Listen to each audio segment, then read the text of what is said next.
Hello, ladies and gentlemen. Welcome to Year in Review, Anime Edition. And game edition. Right? Pretty, No, we'll do that one pretty much later. just. Oh, okay. We are just doing anime. All right.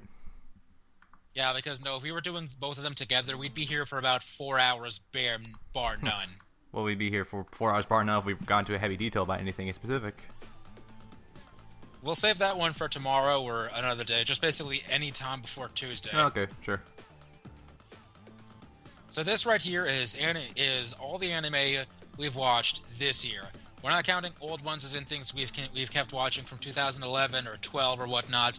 Just series that we've been watching this year. When it came out doesn't mean anything. It can be something from 1995. It could be something from 2013. It could be from 2006. It doesn't matter so long as we started watching it specifically this year. In essence, yeah, and depending on how much detail we get into it, it's more going to be upon the show itself, how interesting it was, and what we thought of it. And unlike Brandon here, I have quite a list. For me, this year has been the year of anime. I've never watched more shows in one particular year before this one. This was large. That's me ordinarily. If you can even call it that, this was my year of games. This summer alone, I bought like five new games. Released in 2013, or just out? Two that were released in 2013, but all the other games I bought this year are a few years old. But the point is, I bought like 5 games in 2 months. It's pretty impressive, yeah. So this was my year of games, but I still got a pretty decent list of anime too that I went through. Yeah, there were some good So we're gonna ones. do There were those. some good ones that came out, and we didn't watch them. There were maybe, I'm gonna guess, no more than about 5 breakout hits this year. And I'm telling you right now, I did not watch any of them. I only watched one of them, and it was disappointing to me at the end, anyway. Now, those breakout hits are the ones I'm pretty sure you did not watch. Probably. And those are Attack on Titan. The big one. But Free. Three? Swimming anime. Oh, that one, yeah. That exploded. That exploded, really? I didn't hear anything about that. You have not been on Tumblr. No, I have not. And I really go on Tumblr nowadays to advertise for Exploded the stuff. fucking internet. Damn. Free exploded the internet, mostly because it's from Kyoto Animation, who's known for Free. doing I thought you said 3. Free, is mostly because it's ironically from Kyoto Animation, who's known mostly for doing girly slice of life anime Okay. like Lucky Star, Haruhi Suzumiya, K-On!, etc. So what did they do? Well, they made a show about dudes in swimming pools. Great. Which wouldn't have been as much of a problem if their bodies weren't so crazily detailed. They are hard to look at. I know, right? I've never seen a show where there's more detail point of dudes and the chicks. That's very weird for me to say. Huh. That said, I don't think it was bad, and I'm going to give it a watch eventually when Funimation dubs it, because you know it will, considering how explosive it was. Yeah. They're going to do it, and I'm going to watch it then, because I am not like 98% of the internet who was willing to condemn Kyoto Animation to death just for making something about guys for once.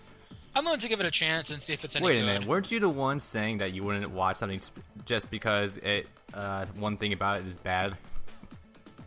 No. Okay. It's a specific thing. If one specific thing bugs the hell out of me, then I will avoid it like the plague. But this doesn't have that for me. This may actually be one of Kyoto Animation's best-looking projects ever. Like, if you just watch their 2-minute trailer, they make some things look almost real, at least in the water. Impressive. And it has one of the catchiest ending songs I've ever heard. If you hear it once, it will never leave. You'll be humming it in your head like 3 months later. Huh. You will have forgotten where you heard it from. That's how bad it is. Oh man, that is terrible. And also really good advertising too. Exactly. The third breakout hit this year was Watamote, or in English, no matter how I look at it, it's you guys' fault I'm not popular. Yeah, I never really cared about that one. I gave it 1 episode, and I was just so disturbed by it that I could not continue. Really? There are 2 types of people. The people that love it for how morbid and gross it's supposed to be, because it's depicting all the traumas of an antisocial girl's teenage life. God. And I don't think I want to see that. there's 2 people. It's not like how someone reacts to their period. It's just how people try to make friends and how people hate the world. Essentially, it's about all those people who are antisocial because, well, they think that they're superior to everyone else, but at the same time, they really, really want friends. The conflict of interest. Yeah. That kind I of might thing. watch it someday just for shits and giggles, but that's not looking to be a thing anytime soon. And there were two general reactions to it. I love it. It's hilarious. This girl can't do anything right, and this was me 3-4 years ago in high school or middle school. I can't watch this. No. Oh, Jesus. And suffice it to say, I was the latter, so I watched all of one episode of it before saying, not happening. The fourth breakout hit, which was actually the most recent, is Kill la Kill. And the reason why it's so big is for one reason and one reason only. It is from the writer or director or whoever, I don't quite remember, I think. of Gurren Lagann. It was probably both. Of Gurren Lagann. I'm going to watch that. Eventually, I will get around to watching that because it actually looks really cool to me. And with that alone, anyone who's ever listened to or been here for Bob just went and watched it or pissed themselves. Probably. And there was one or two others that I can't remember off the top of my head. But, like I said, I didn't watch them because either I was busy playing games or I just didn't care enough at the time. Yep. The way I am with anime is that I cannot watch anything while it's running anymore. Like, since 2011, I've not been able to watch anything while it's running.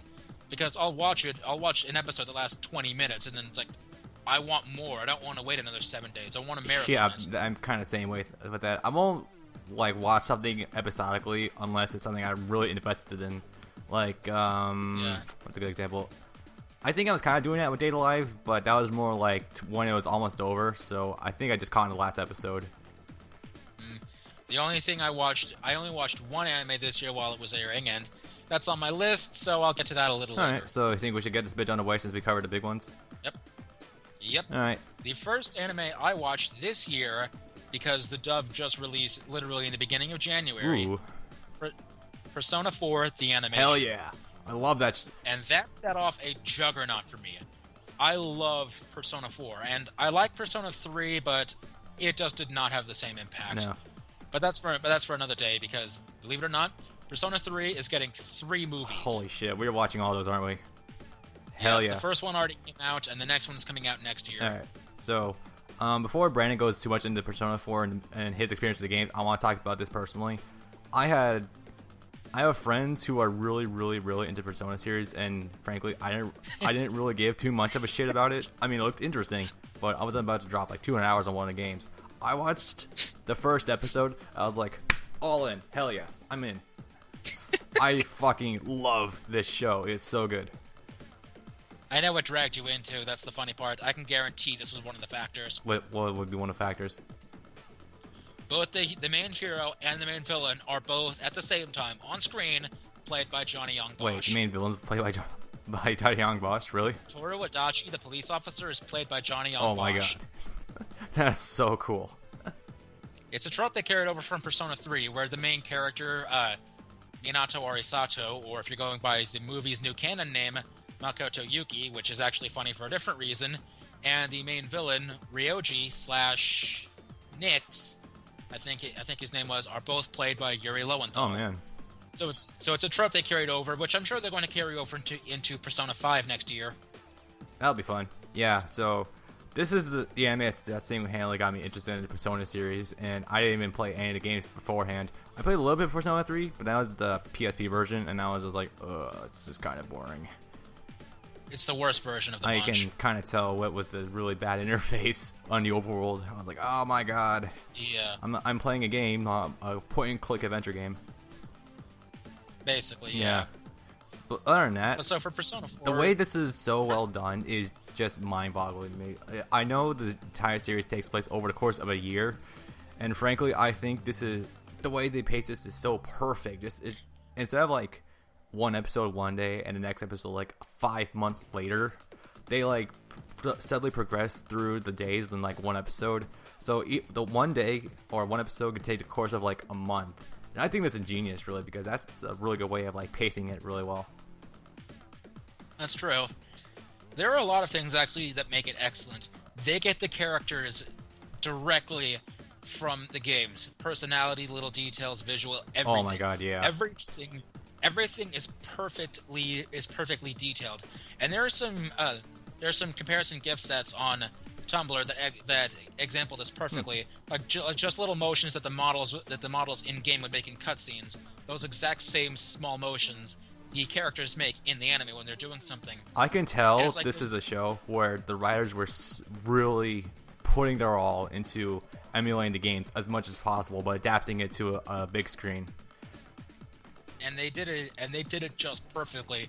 There is maybe Persona 4 is one of those 2 or 3, I'm gonna say, animes that are based on games that get it so perfectly you can go with either or and still get just as much of a great experience. Oh, yeah. It is one of the best anime adaptations of a video game I have ever seen in my entire life. Ditto. This is very top-notch. Like, it is so perfect. The pacing, the characters, everything. The one problem that people might have is that some social links are either skimmed over or done too quickly, or that if there are options to have some social links be different characters, because in Persona 4, the actual game, some social links can be, you can pick one of 2 characters to do from, so you can have an option which changes it up slightly. And some people might have the issue that the anime went with some of the more boring ones. Like for the strength, I think, I don't know, was the basketball guy. Yeah. The basketball guy, you have 2 options there. You have either the basketball guy or you have the soccer guy. And I found, and it makes little difference, honestly, but that's one of the ones too. Another one that people had a lot of problems with is in episode 18 or 19 when they're doing the school festival and they're showing the girl Matsunaga for the social link for the son, who is terrible at playing the trumpet or whatever it is she plays in the school orchestra. Yeah.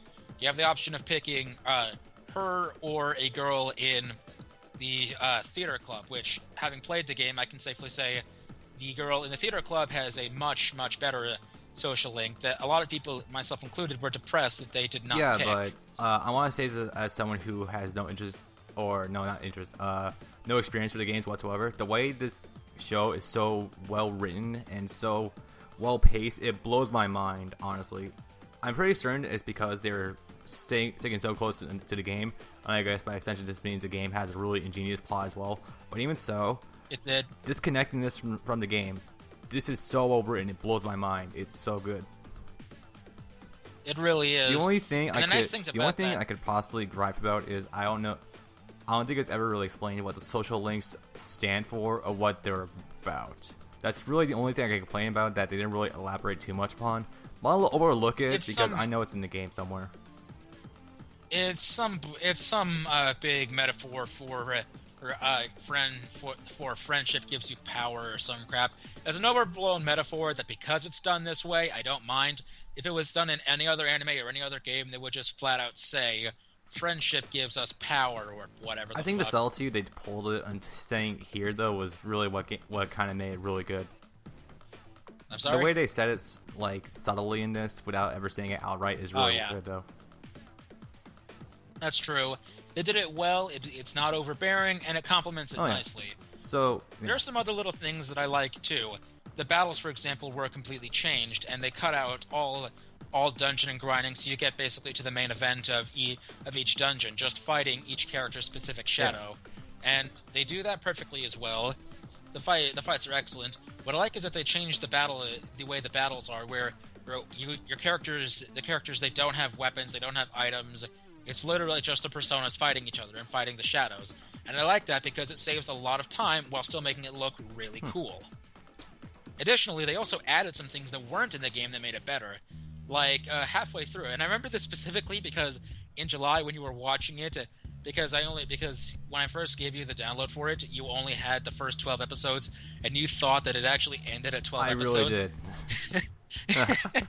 After, what's his name, Mitsuo Kubo's dungeon, that's about the halfway point of the game and of the anime. And they changed that up in the anime really nicely to add in some things that, frankly, I don't think they ever actually explained either, but they made it really nice to show you the depth and weight of the impact. What happens when you don't have your friends, when you're feeling alone. Oh, that whole, like, the world is. The thing about Yu's mind and how they kind of, like, went into it. Yeah, that was pretty nifty. I actually did think that was the end right there. I was like, oh, damn. Dude. It can trick people who don't have access to the full Yeah. series, and that's really well written. Oh yeah, so I think we're gonna make this entire video about our impressions of the anime. So I think we should move on. Final Basically, impressions. yeah. It is very well written. It is ingenious. I highly recommend anyone to check this out, even if they're not into the games. It is very good. This isn't, and if I want to put this specifically to a rating system for these series, I'm gonna go with don't watch it, stream it, or just outright buy it. Persona 4, the animation, you can get the whole series for $40-$50 on Amazon. Buy it on DVD, Blu-ray, whatever. Blu-ray, It is it's more so than beautiful. worth it.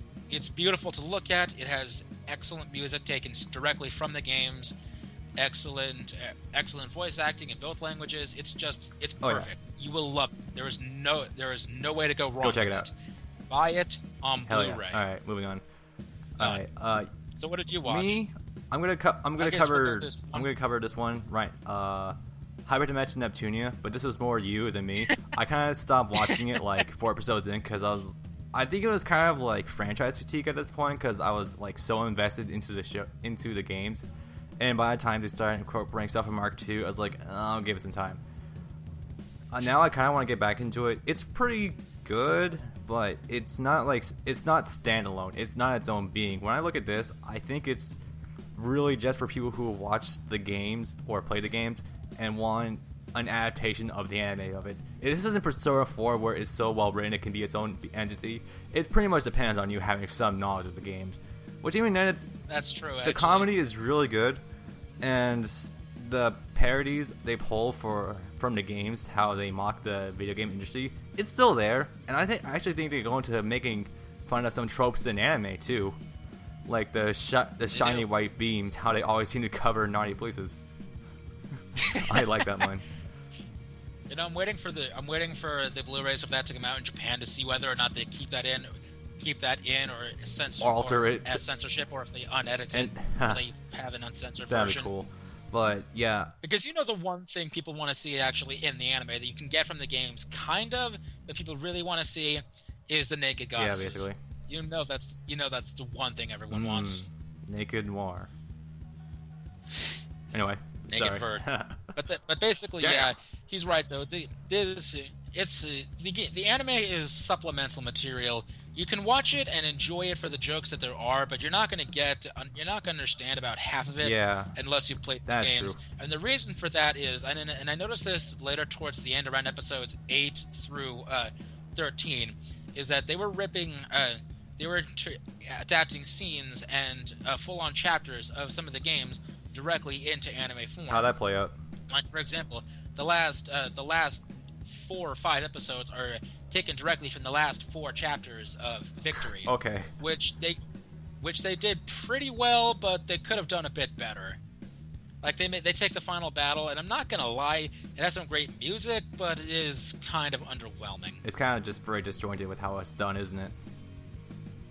Kind of, yeah. The problem is that they'll take random scenes and random events from all 3 games and just put them in random different places. Yeah. Like, they'll have something that happened in Victory in episode 3 or 4, and then in 4 and 5, they'll go directly to the opening of Mark II. Yeah.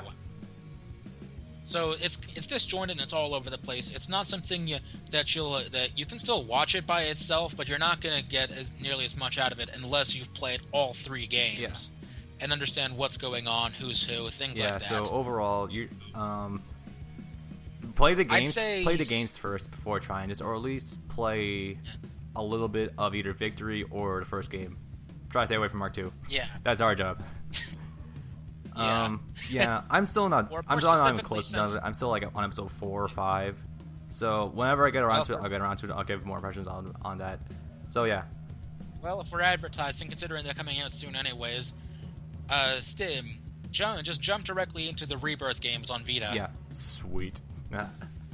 That's gonna be fun. But so, my rating for Neptunia is, it depends. Excuse me. It depends on your perspective. If you've played the games, buy it immediately. You will laugh your ass off. If you haven't, stream 4 or 5 episodes or so, and then see. Just where test the you are. water If you like it, if you're not familiar with the games at all. Keep going. Yeah. keep going if you like it. If you don't, don't.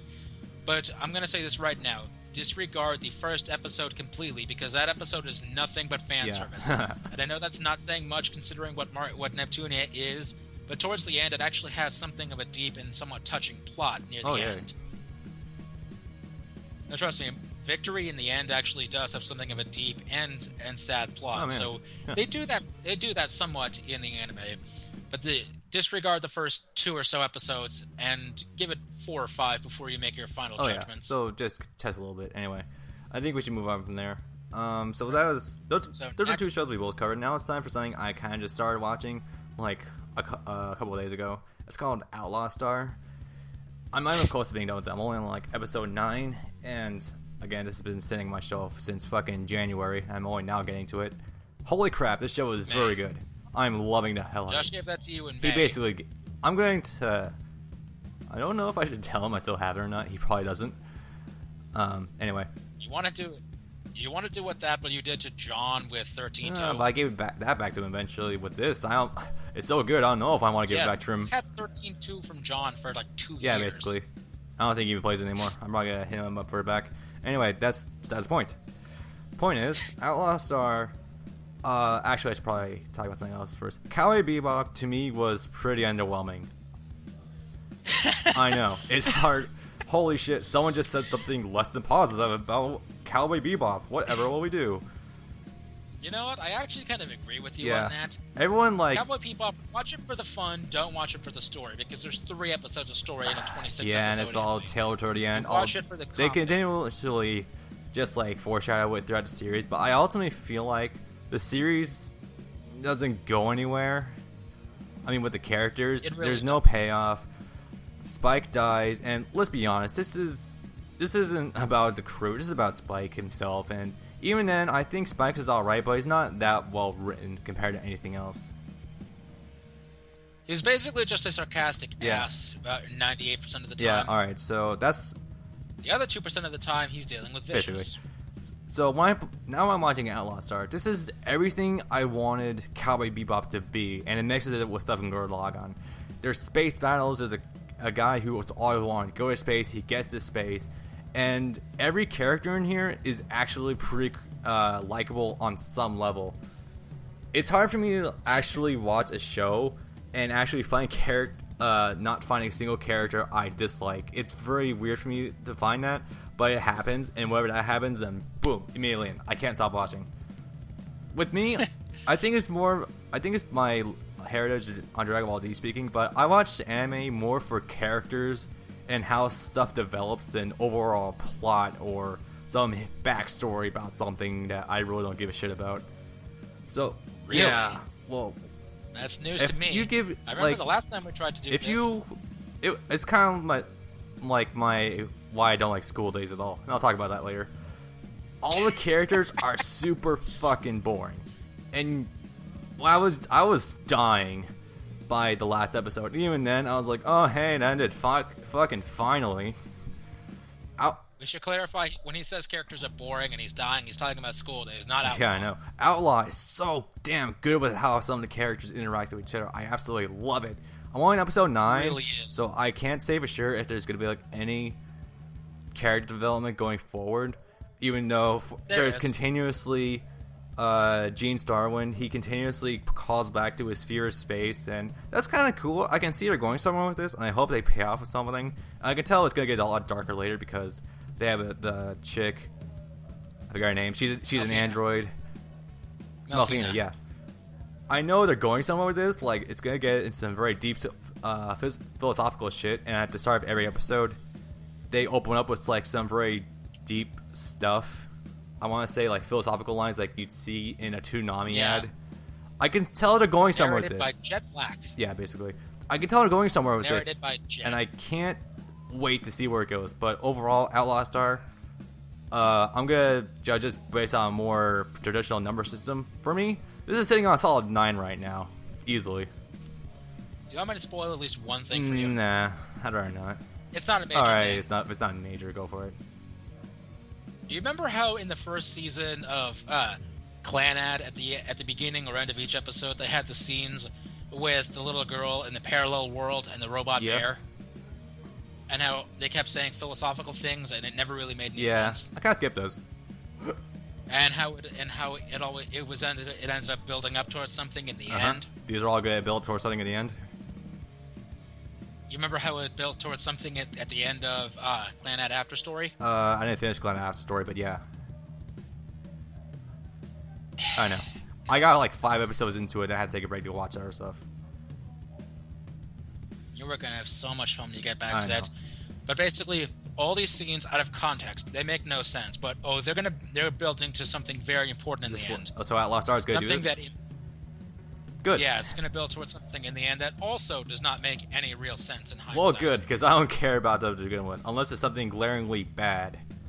Like Madara using Susanoo without any eyes. There is not making sense, and I can look past stuff. Then there's deliberately playing against your own rules that are very well established. Anyway, so let's start. I'm working on it, and I'm loving the shit out of it. So you give one. I say buy it. Also, listen to that opening 45 times a day. Oh my god, yes. I the soundtrack should- is that so was fucking cool. amazing. I don't know what it is. It's just like so electrifying with how it plays out. I love that opening so much. Like, I will listen to that on repeat. Like, when I was watching that in April or June or whenever it was that Josh lent it to me, I was listening to that opening all the fucking time. Oh, I should mention this. The Toonami Deep Space Bass album, they ripped some of the soundtrack from... they used some of the pieces from the soundtrack in there, and I immediately recognized it. Like, holy shit, that's from the Toonami soundtrack. Oh. Okay, I can understand that. I can see. So, needless to say, I'm sold on the soundtrack. Anyway, moving on. You give one you watched. Buy it / 9 out of 10. Hell yes. The next thing I watched, which I actually kind of thought we were going to go in a direct list, or bounce off each other, one of mine, one of yours. You immediately just took down 2 of mine in a row. Those were... I knew we were both watching that, and we just kind of gave 2 that we both know about, and then I gave 1 I didn't know about, so I'm going to give one that I probably don't know about, and you watched. Alright. Well, the next one we both watched anyways, but we had somewhat different reactions to it. Chunibyo ga Demo Kashai something. I just call it Chunibyo, and I didn't leave it at that. That too. Chunibyo, which is surprisingly from Kyoto Animation. Yeah, how about that? Which again is known for having some of the best animation and best looking characters there are. Which they nail again. Excellent animation in the fantasy scenes and pretty good in the regular scenes too. The characters look good, everything looks good. So what Chunibyo is about is your average child who's an otaku, who's into anime or fantasy or anything in general really that kids like. Yeah. Going from that transition from middle school to high school, realizing that, oh my god, if I continue to do these things, I will be a laughing stock. Yeah. It's going to be so embarrassing, everyone's going to make fun of me. So he tries his hardest as he's getting into high school to make sure that he is as normal as possible. So that way he can make friends, he can have a happy life, things like that, etc. On the day before he starts this, a new girl moves into his apartment in the one right above his. He's looking out the window, philosophizing or something, and that girl climbs down on a rope ladder directly to his, trying to get away from the building, but lands on his. He's scared out of his mind and at the same time very aroused because she's wearing a dress and she's going down a ladder directly to him, so lovely. Yeah. And they meet the next day in school, and they become friends butt buddies. Because, well, basically, yeah, because this girl is absolutely insane. She really is. She's hilarious. She believes in fantasy and role playing and all of that, and it's hilarious because she's still in that phase and she never wants to come out of that phase. And there are reasons for that, which we're not going to spoil, but there are reasons, and it's hilarious. And even though, I'm forgetting his name, is trying to get out of that phase so desperately, Rika, her name is trying so hard to pull him back in so that way she can have more comrades and companions. And then they meet other people along the way at school. The class president, who is a royal bitch, but apparently is the most attractive girl in school or something. She kind of is. And then there's the guy who sits in front of him, who's his friend solely because, well, he's in with the hottest girl in school. Then they form a club, and they try to get more people to their cause because, well, if he doesn't join her, she's going to blackmail him. Bitch. And it's really funny because it's just so hilarious seeing all those things that you yourself would never be willing to do in school or in public, with showing off all the things you're into, and it's just hilarious. Yeah. If I had to say it reminds me of something, it reminds me the most of the melancholy of Haruhi Suzumiya in the beginning. Really? Where just like Rika, Haruhi is absolutely insane. She doesn't care about the normal world. She wants all the elements of fantasy. She wants aliens, espers, time travelers, etc. The normal world doesn't mean shit to her. She wants the fantasy, and she's willing to do whatever it takes, blackmail everyone, to make that happen. The only difference is Rika isn't nearly as insane or nearly as cruel about it. Good. Yeah. And they meet people, they have friends, etc. And then they come upon what is probably everyone's favorite character, Rika's sister, Toka, who is probably the hottest character in the show, who everyone loves because she's always beating up Rika with a ladle. Because that's funny. And it's okay. People like it. I guess so. Because it's done in fantasy scenes, with the ladle being the size of a Buster Sword. Yeah, it gets a little over the top at times, but I still think it's pretty funny. It's funny because it's over the top. It's all visual humor. Yeah. I don't want to spoil the rest because, well, there's a second season upcoming in the winter season, I think, or in the spring season of next year. And the series takes a surprisingly emotional turn about halfway through. It really does, and I think that's kind of a bit of a mood whiplash considering we had all this stuff going on beforehand, and all of a sudden it just gets really dark.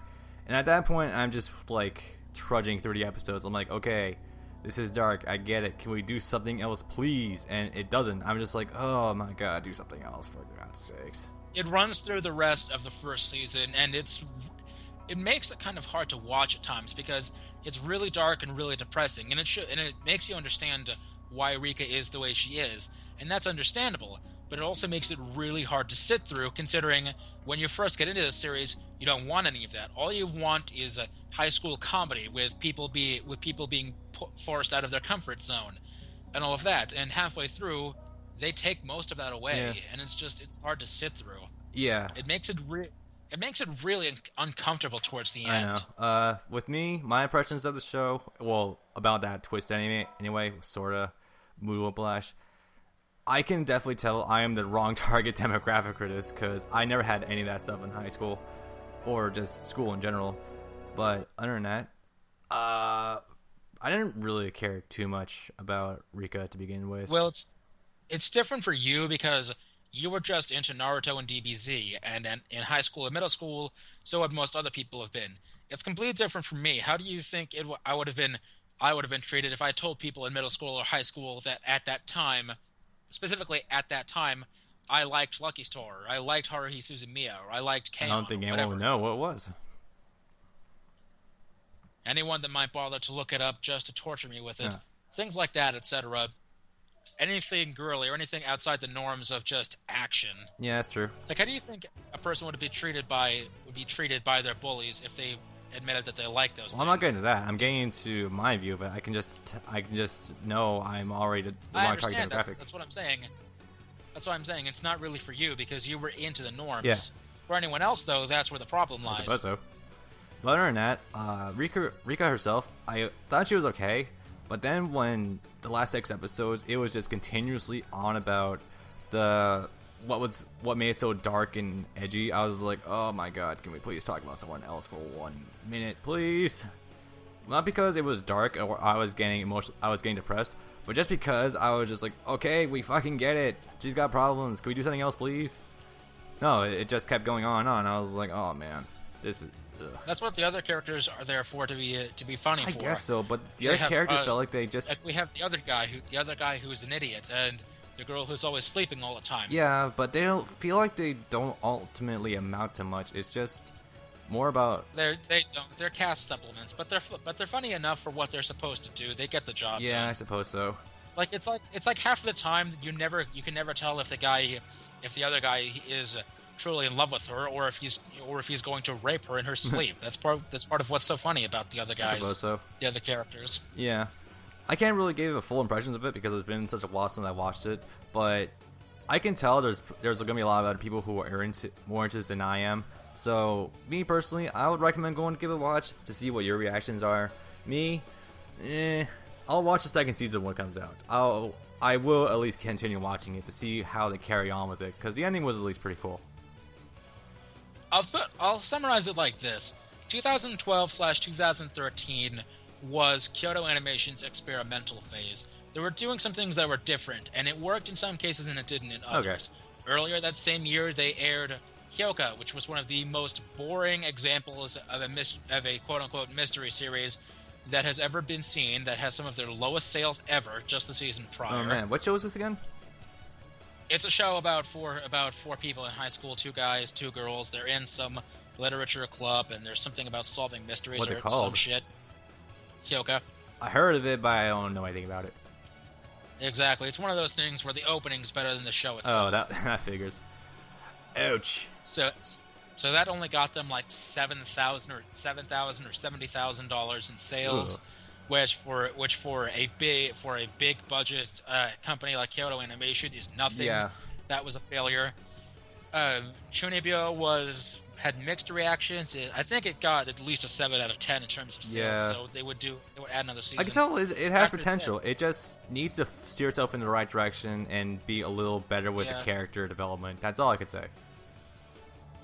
Yeah, no, but Kyoto Animation had a very awkward last 2 years because they've had some pretty critical successes and some pretty average ones and some flops like Hyoka. Yeah. Like after Chunibyo, they went on to do another series from my list, Tamako Market, which was more of their standard fare. Yeah. Cute girls doing cute things in a nice little pleasant area. Yeah, that's okay. Which is nice. That's 6, 7 out of 10.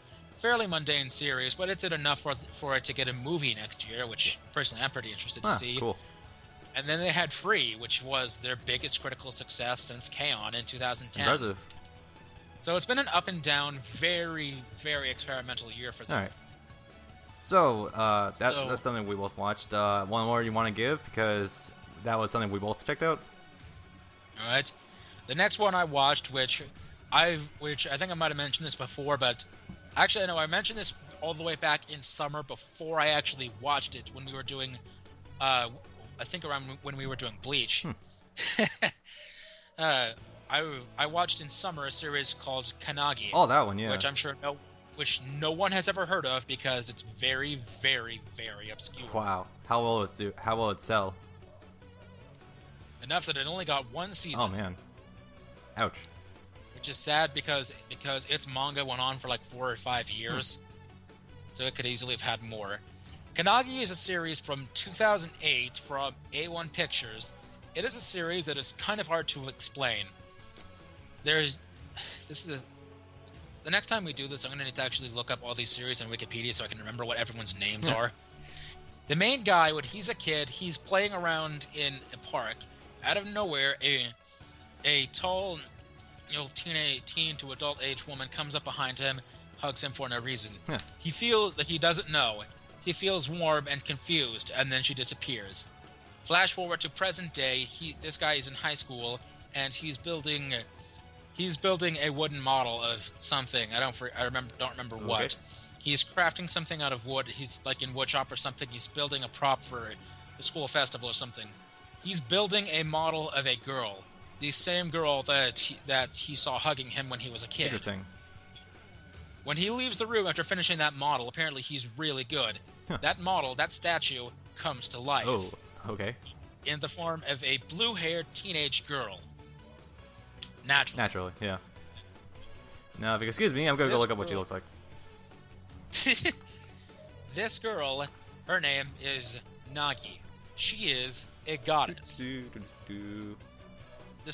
Her story is that there is, in a manner similar to Inuyasha, there are mystical trees spread throughout Japan. Holy trees. One of them was cut down. That tree was her tree. So as a goddess, she's losing her power. Her power as a goddess is to protect the land by keeping out viruses and bugs and whatnot, and just evil monsters that are supposedly going to take over the world or something. Oh, okay. Yeah, it's basically like grasshopper-sized hollows. Right. That's interesting. So her job as being the mystical tree with all the powers and stuff is supposed to cast a protection spell that makes it so these things don't exist or they disappear or they die or something. Her mystical tree is in a park. This park is getting demolished to put in a new building or something because companies are evil and fuck nature. Oh, all great. That One of those. No, they only mentioned that like 2 times ever. Huh. Alright. So she's a goddess that because of losing all her power, has basically been turned into a teenage girl. She's trying to get her powers back, but she doesn't know how, and slice of lifey stuff ensues. Alright. The guy goes to high school. So, he lives. how is this play? How good is the story? How good is the soundtrack? All the usual stuff. Soundtrack is pretty atmospheric for slice of life. You'll hear small tracks that are like 30 seconds to a minute long that repeat several times throughout the entire At series, least you won't forget it. etc. It's one of those ones that you're going to be humming forever, but you're not going to know what it is or where it's from, and you'll hear it about 8 million times. It's not really anything worth noting. Anything else I think it's just meant to set up for a funny moment. It's hard to explain this series because there's like five different things going on at once. Oh man. I have no idea how to explain this series. All right, is the story good? Yeah, kind of. 6 out of 10. Yeah. I can't. Fuck me. I'm sorry, audience. I can't explain this one properly. It sounds Forgive me too for this. silly to really give an accurate rating on, so I'll give a pass on that one. Are the characters interesting? Yes, they Okay, are. good. In my book, if you can't have a good story, good characters are at least a pretty good supplement for what you're trying to do. I'll give them one thing. It was actually had a decent amount of product promotion, product placement. Cool. A1 Pictures and most anime studios in Japan are actually owned by Sony. Oh. And since this came out in 2008, they used it, despite not actually having it on Blu-ray format, they used the anime itself to promote Blu-ray. Oh, that's hilarious. Because this was in like 2008 when there was still the war on Blu-ray versus HD DVD. When HD DVD was still relevant. Was it ever? That's a good point. Yeah. So they have one character that's like, that's really funny because he's an otaku. He watches all the anime, all the magical girl stuff, Oh. Fuck, my chair just broke. Wow, how'd that work? I have a crappy chair that I've had since like 2007. Okay. This thing tends to fall apart and crack a lot. Excuse me. So he wants to lend the main character, his friend, an anime, but he doesn't know that this guy is basically a hermit, and the most recent piece of technology he has is a VCR player in the year 2007. So we'll talk about the same show, right, Kanagi? Yeah. That's odd, but alright. Forgive me, don't watch the show if you like slice of lifey stuff that you're not going to remember in T-minus a week. Okay, I will. I Yeah. can't describe this. I'm sorry. It's more of a manga than an anime. It's manga went Yeah, on it's for alright. like 5 years. Its anime had maybe 3 months. Hey, we're 1-to-1 with how I can't describe Claymore because it's been so goddamn long since I watched it. I can elaborate on it now, however, because I re-downloaded it in high definition. Which you did the incorrect way. Shut up. Anyway, so Alright, let's move all on. right, another show I watched that I mentioned this to you before, and it was in a failed recording of ours, but I feel like I still need to elaborate on it a little bit. Data Life. Holy crap! This show is so goddamn cool for me personally. I said earlier that if you have interesting characters and it's good to watch, if it's at least entertaining, I won't really give a shit about anything else. I will give it high marks. This show manages to do that to me on so many fronts. The first episode, it kind of just opens up with some really weird spatial distortions. I was like, yeah, alright, let's see if this goes anywhere. The first character introduced, the main character's sister, I think his name's Shiro, yeah. His sister is a complete bitch, and when she turns out to be a commander of some team, I was just like, yeah, whatever. Toko, however, is like one of the most goddamn entertaining lead characters, or lead female characters of anime I've ever seen. Which one is the one with the dolls?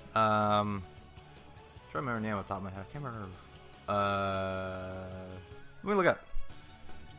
Oh, yeah, right. To be honest, I say all the characters in this show are entertaining on some level, but I can't remember all the names. The only ones I remember off the top of my head are Toka and Kurumi because, holy crap, each one of them is like an entirely... How do I describe this? It's like the entire show basically revolves around the characters and nothing else in particular. And that's kind of a good thing because every time they introduce a new character, the atmosphere of the anime shifts. Like with Toka, it was... At first it was very high action, and then it like kind of just subdued itself to like high comedy, just like something that's going to give... An action show? Oh, hell yeah. Dude, the action in the show was like top notch. That's news to me. Yeah, right? Here goes my train of thought. Hang on a sec. I'm trying. What is the name of that girl? What the dolls? Yoshino. That was it. Yoshino. Yeah. I've seen that character before, although I don't know what she does. Yeah. How about that? Production value of this series is like superbly high. I can tell they got a really good animation studio to do it. It's nothing's like extravagant, like over the top. It's going to make you bleed your eyes out because it's so beautiful to look at. But it's very well animated. Nothing's like this really jarring to look at. Nothing's like Pain's face from his fight against Naruto. Everything looks correct in how it is, and it's really good for that. I also think some of the character designs into like their spirit forms are really cool to look at. I.e. Their spirits. I.e. Kurumi. Yeah. Lovely. Oh yeah. Well, that's the idea of the show. This dude has to date girls in order to seal their power so they can live human lives, and because they're also raising records as well. Holy crap. I feel like I've heard of this before. You might have. You might have seen the surmises of it, or some other thing later. Or at some point. Or I've seen this exact same plot in various other animes beforehand. Yeah, basically. This show, I think the best part of it is it never takes itself too seriously. And I think that's good, considering the premise of it to begin with. A dude dates girls to steal their powers so they can become humans, and they don't cause shit to go on anymore. Because before Toko got sealed, she was just like laying waste to everything. And everyone was trying to fight her and take her down, yada yada yada. Man, it really does try to do something different with never taking itself too seriously and being more comedy first and character oriented instead of being like heavily backstory oriented. I could tell already the visual novel is probably light years ahead of the show right now. Alright, season 2 coming out soon. Probably. With everything else I could say about it. Do you know what studio produced it? Not offhand, but I have my name list right now pulled up, so I can go tell you. You should actually look up what studios produce everything on the list, because the studio alone can tell you a lot about how the anime is going to sound and look. I can't do it. And that means a lot. I would love to, but it won't let me sort by that. Producers, Funimation Entertainment, AIC++, Nippon Columbia. I don't have any production studios here. Well, that's odd. I don't have anything like that, but yeah. Can you go to Wikipedia? I could, but it's going to require effort. Hold up a sec. Do it. Might as well.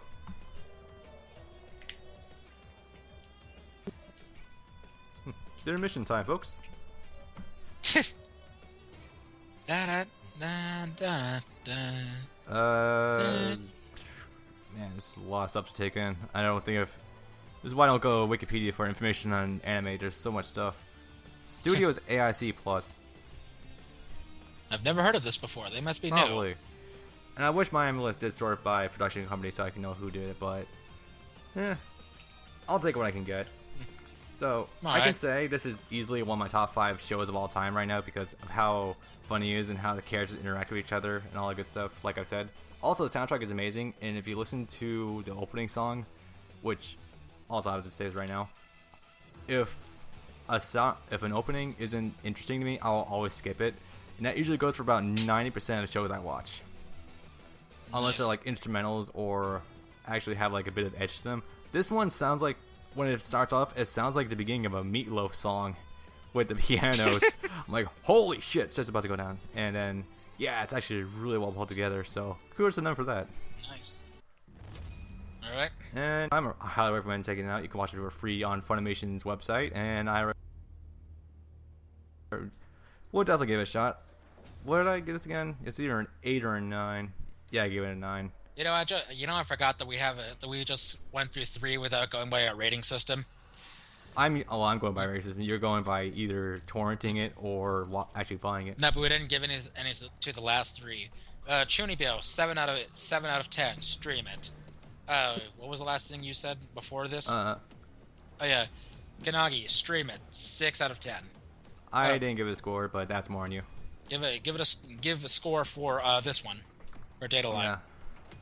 9 easily. 9 out of 10. Buy it.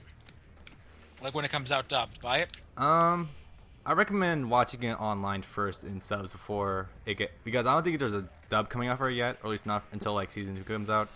Just watch it on Funimation.com first before you give it a decision. I'm pretty sure you guys will like it because it's give it till March. I'm willing to bet that by March there'll be an announcement for a dub. Yeah. Easily. Well, like when that comes out, would you say buy it, or would you say watch the dub on Funimation.com? If you like a show that does a variety of things, is funny and action-packed, oh hell yeah, buy it. Easily, really worth the money. Excellent. Oh yeah. All right. So how many anime do you have, by the way, left? Since you were telling me you don't have a lot. Left on the list? Yeah. Or on the list in total? On how many do you have left? I have 1, 2, 3, 4, 5, 6, 7. I have 1, 2, 3, 4, 5, 6, 7, 8, 9, 10, 11, 12, 13, 14, 15, 16, 17, 18, 19, 20, 21, 22, 23. No, just 22. But a lot of them, I'm pretty sure we both watch together, so I'll say, yeah, a few. A lot of them I can just burn through real quickly, so you want me to give another one?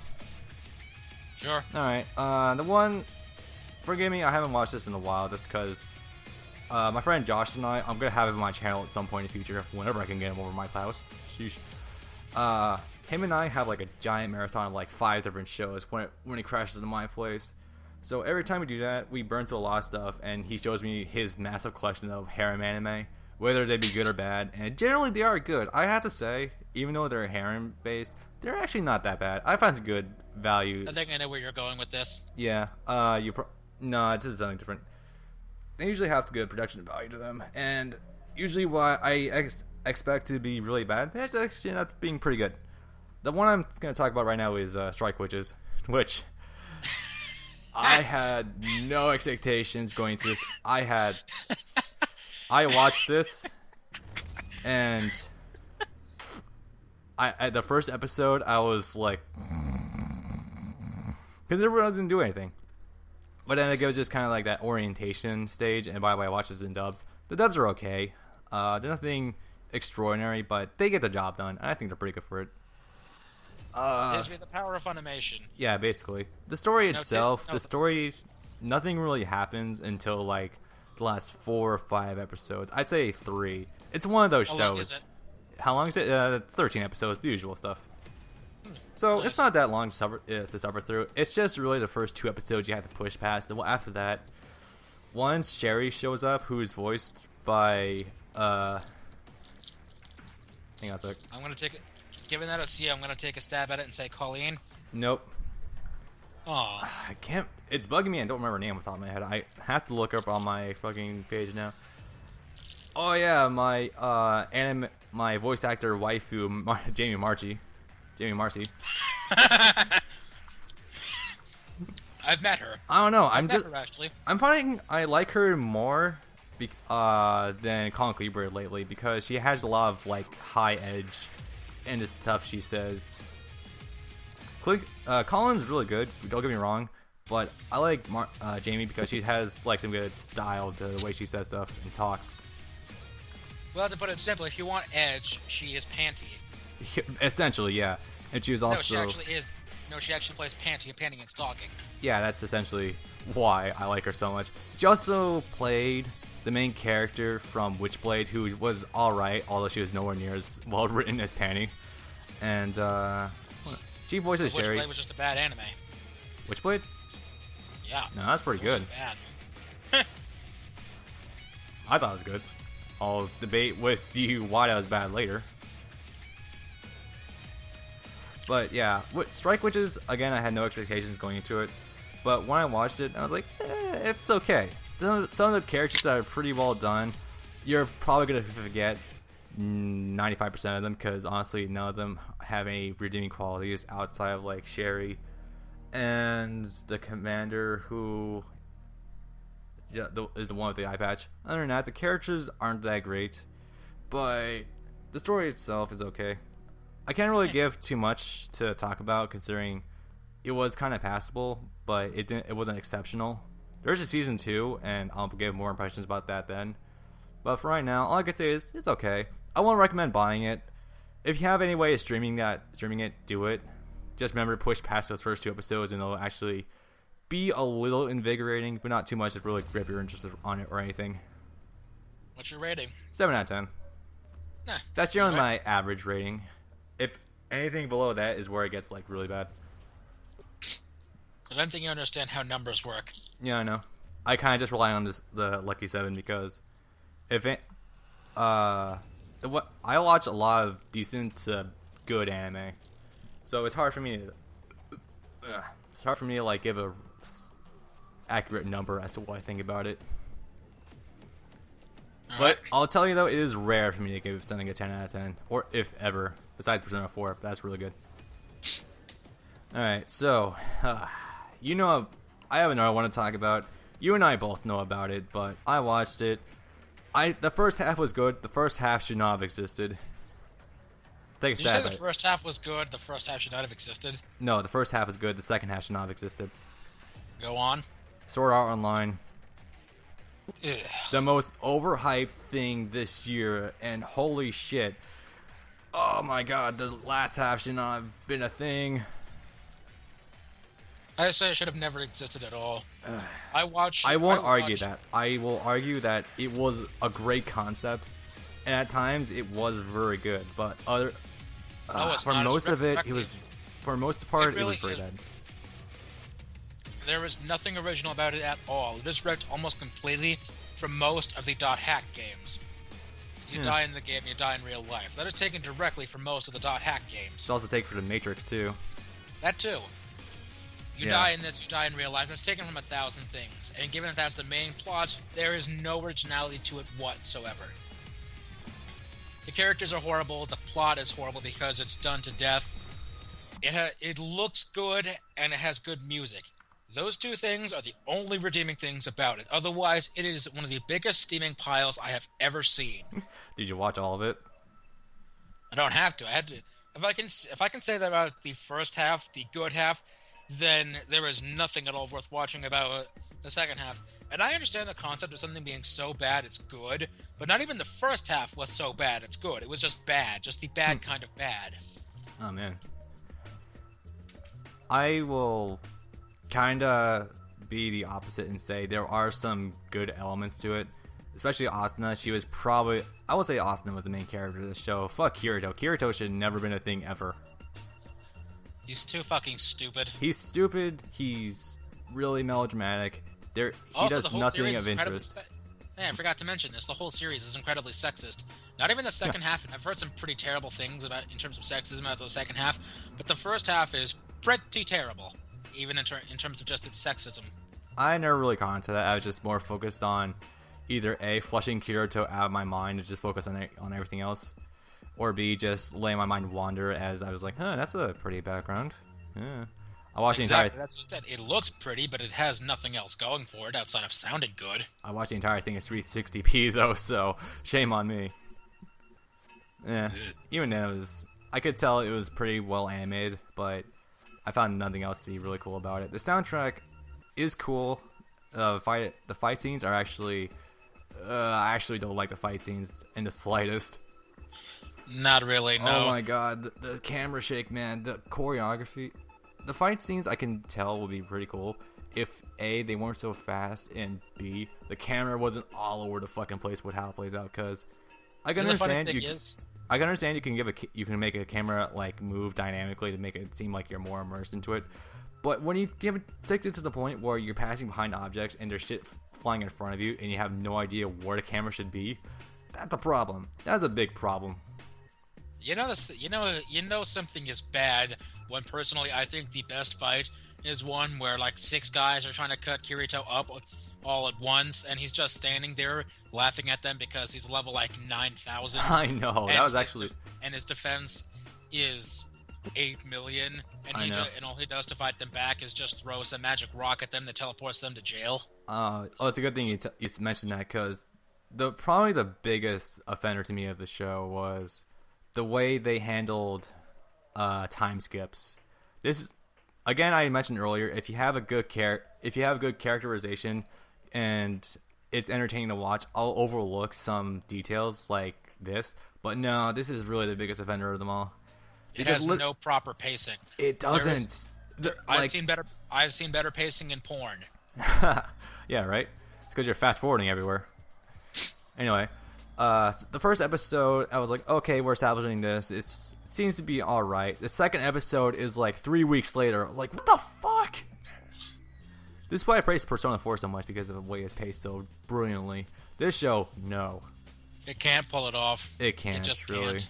And then at one point, I think we skipped like 5 months. Now this is in the first half of the show, too. And then the second half... Okay, the second half of the show, I will admit, is hell of a lot prettier to look at than the first part.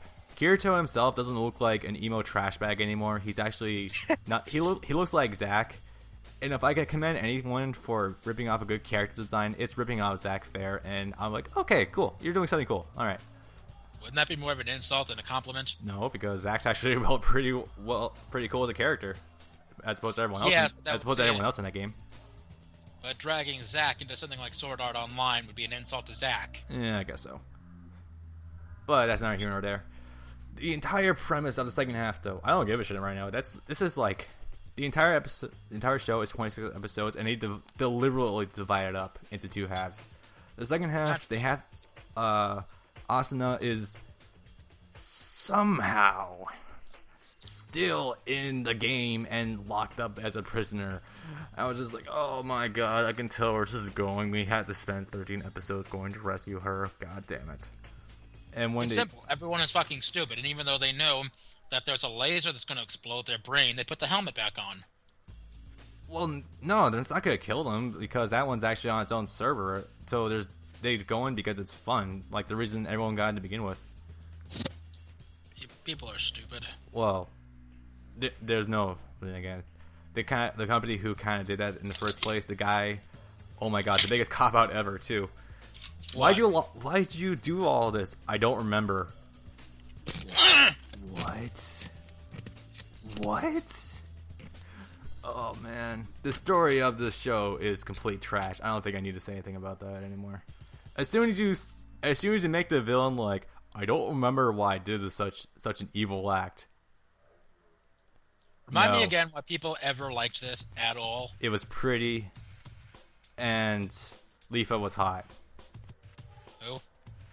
The main character's sister in fairy form. I think she was hot. Asuna was alright. They dragged in the Emoto bullshit. Uh-huh. They dragged in the Emoto bullshit. They dragged in the SysCon. They did it. They fucking did it. They dragged that into a show that's supposed to be about fucking MMOs. Uh-huh. I know. You, my friend, have not watched the second half of the show, which... I told you I didn't. Yeah. If you want something to laugh at, do it. I can safely say that I never will. Good. Fuck's sake. I know, right? I could be here for an hour talking about all the reasons not to watch this pile of trash. You can get this for the soundtrack, and you will be good. And, well, just download the soundtrack, shit. Then you have no reason to get to this. Yeah, you know what else? Me? This actually reminds me of something else similar to Dot Hack, actually. What? There are some versions of the original Bandai releases of the Dot Hack DVDs where you have an audio option to play it with just the music and no dialogue, no audio, no sound effects, no nothing. Oh, that's brilliant. And that is the same thing you would do for this. You would turn off every audio except for the music and just watch it for the music. Pretty much. Only reason. Man. God. 0 out of 10. Do not stream it, do not watch it, do not buy it, don't do anything. Especially don't buy it because it's Aniplex, and fuck Aniplex with a rusty stick. 5 out of 10. Fuck Aniplex with a rusty gunblade. I give this a 5 out of 10 because I'm still generous like that. Something has to truly offend me on a personal level from how bad it is for me to give it something 4 or below.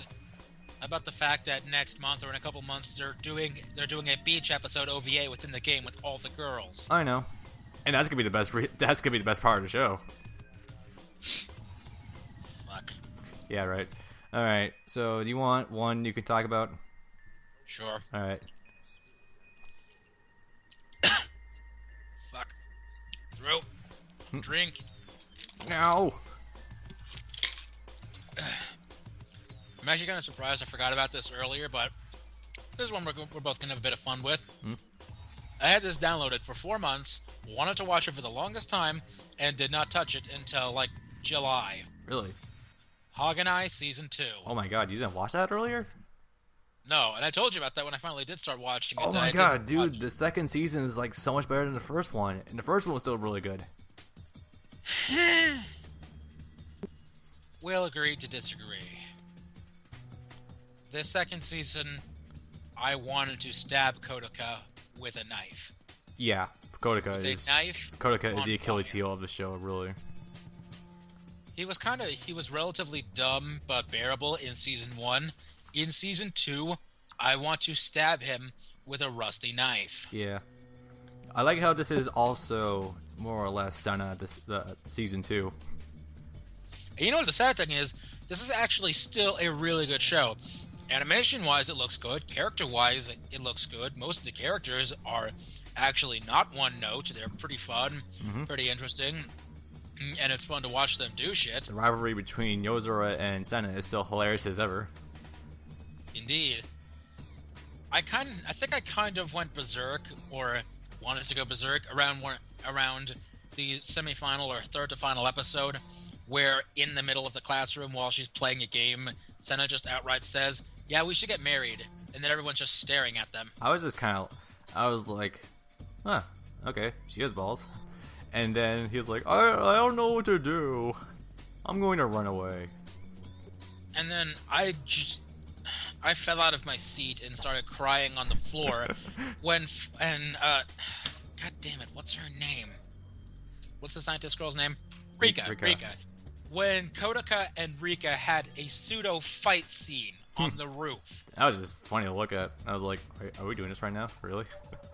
And they were making the whole fucking speeches about notice the girls, notice yourself, stop lying to yourself, all that stupid bullshit. If I pick one of them, then all of our other friendships are going to be ruined. I hate that shit to no end. Yeah, I'll give you that. Okay, I'll say Haganai Season 2 was slightly better than the first one, except for the last 3 episodes. That's where it went all downhill. The problem is that's when it really exploded. It started about halfway through. The problem that I have with Haganai Season 2 is the problem I have with Chunibyo. The first half, it's excellent, it's funny, it's hilarious, it's everything you want.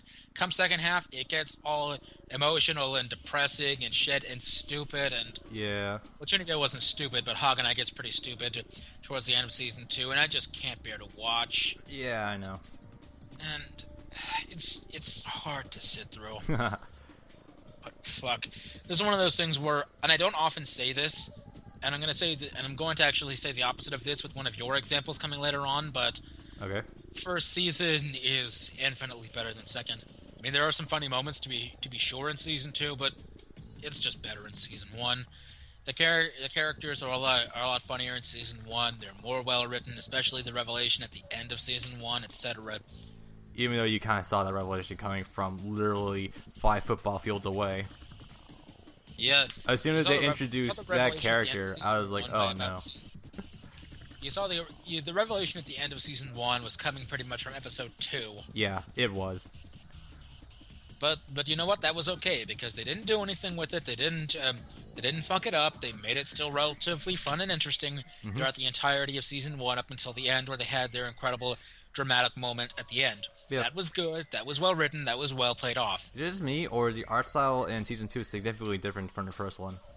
It is. I think they might have changed animation studios or It something. looks like they did, because everyone's like so much more curvy in this one and less detailed in the face. They're also a lot brighter, too. You know what? Now I'm thinking about loud. Yeah, Season 1 was better than Season 2. Like everyone is like 2 shades of white brighter. Huh. They do, yeah. Everything's brighter, flashier, shinier. It's just all around awkward to look at. Yep. And I was also kind of really annoyed because in season 1, my favorite character was Rika, the mad scientist. And then when she's doing that thing where she's trying to get on his dick like every 2 minutes in season 2, actually kind of ruined it because it made her a lot more annoying. And also the thing with the switching of the hair every episode. Yeah.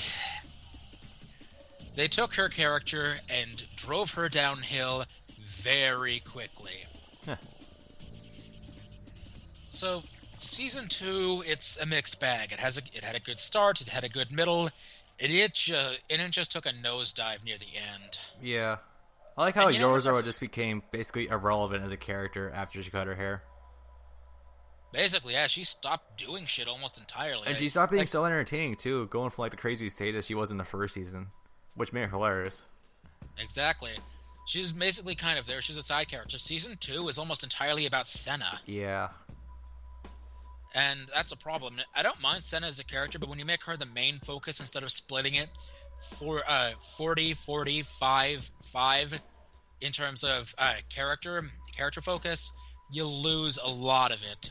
Yeah, because true. if there's too much of one of the two leads on screen at once, they either overstay their welcome or they do something to really piss you off. And she overstayed her welcome. I'm thinking this is gonna be a lead up to season if they make a season 3 though, which I hope they do because I see this show having a lot of potential. They're going to have to because ratings for season 2 were far lower than they were for season 1. Oh man, no kidding.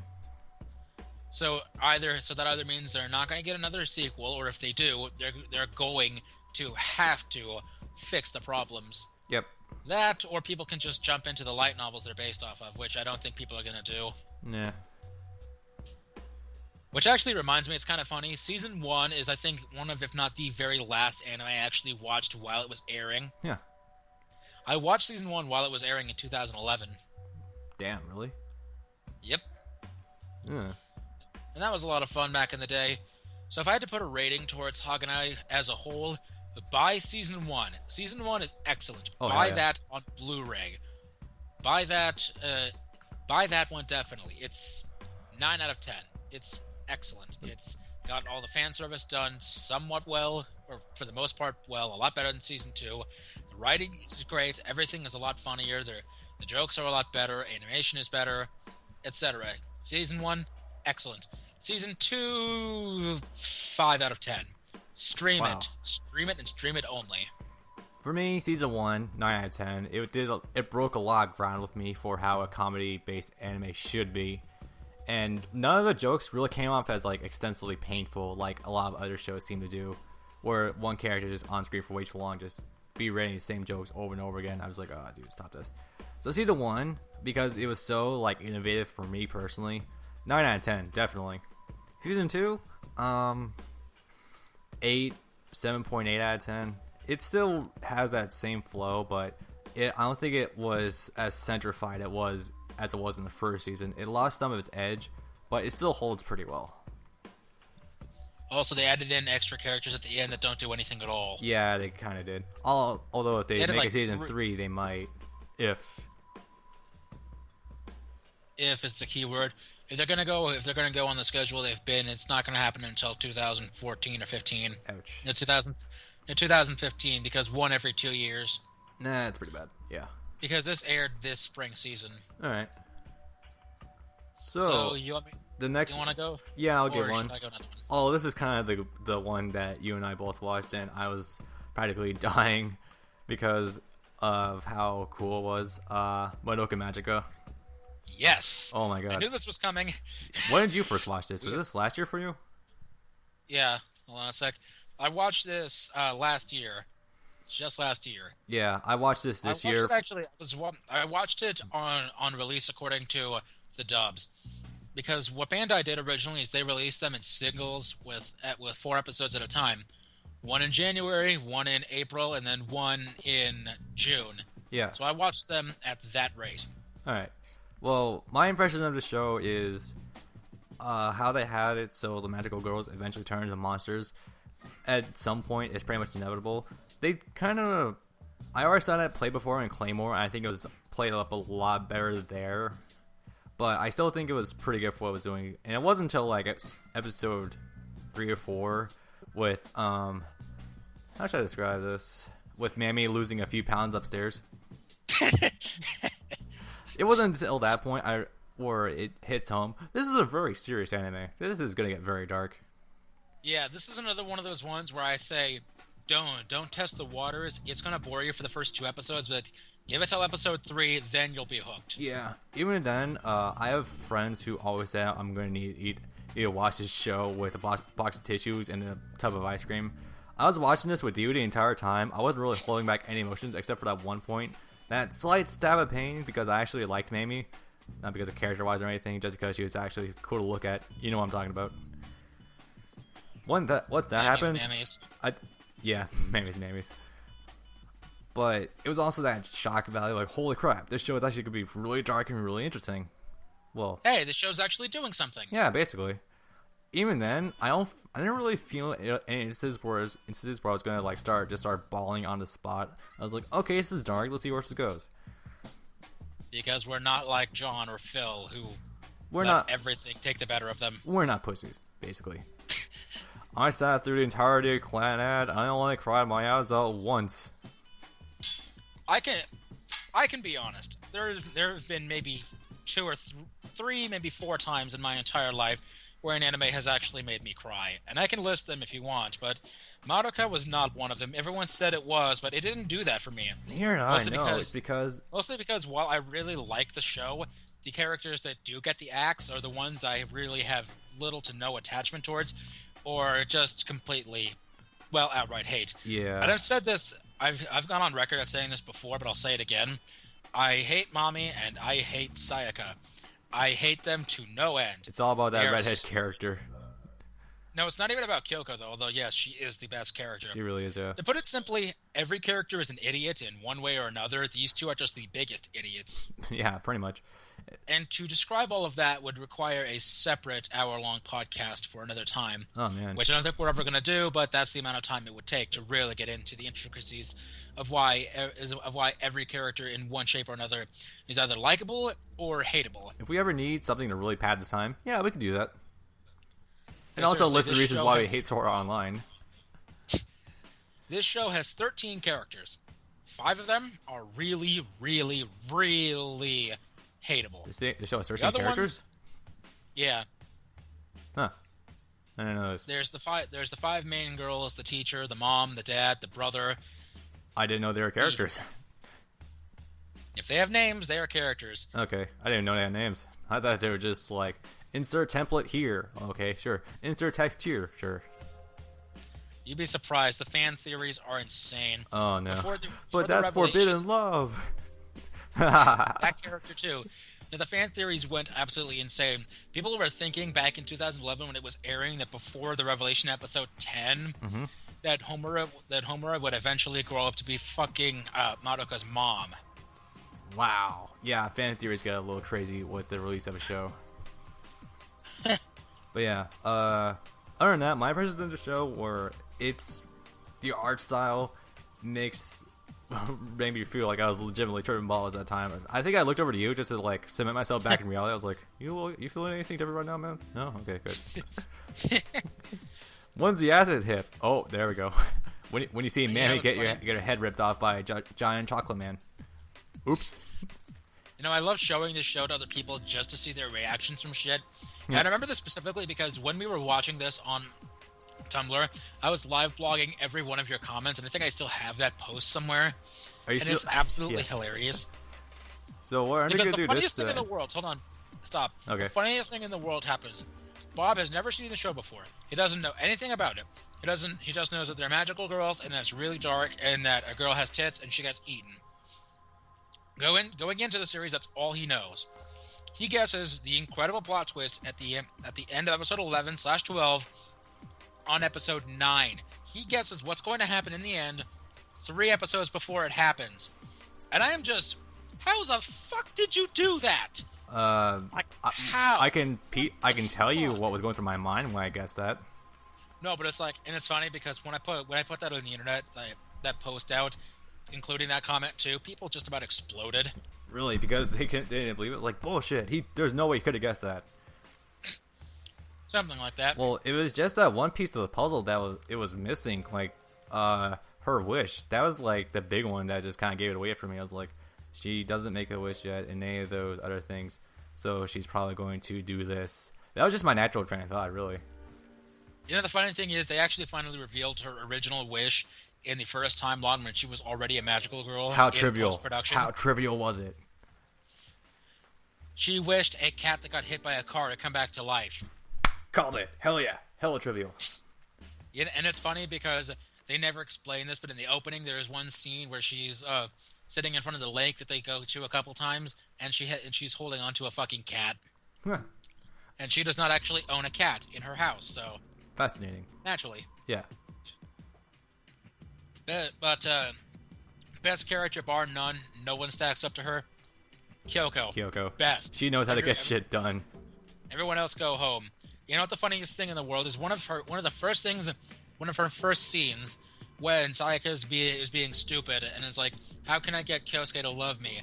And she's like right behind her saying, and this is one of my favorite scenes in all of anime ever. Mm-hmm. If you want him to love you, you just have to go in there and break all his arms and his legs, so that way he will rely on you for everything. He'll be useless. He will have no ability to do anything. He will rely on you for every need. And it's beautiful. I'm crying. It's amazing. She's one of my favorite characters of all time. I forgot about that line, and I don't know why. So much so that I actually bought a Kyoko figure, because, well, I'm weird like that, and I've actually met Lauren Landa, Kyoko's English actress, at a convention. The same time I actually met Homer as English actress. Huh, cool. So that was fun for me. I've met the two quote-unquote smart characters of the series.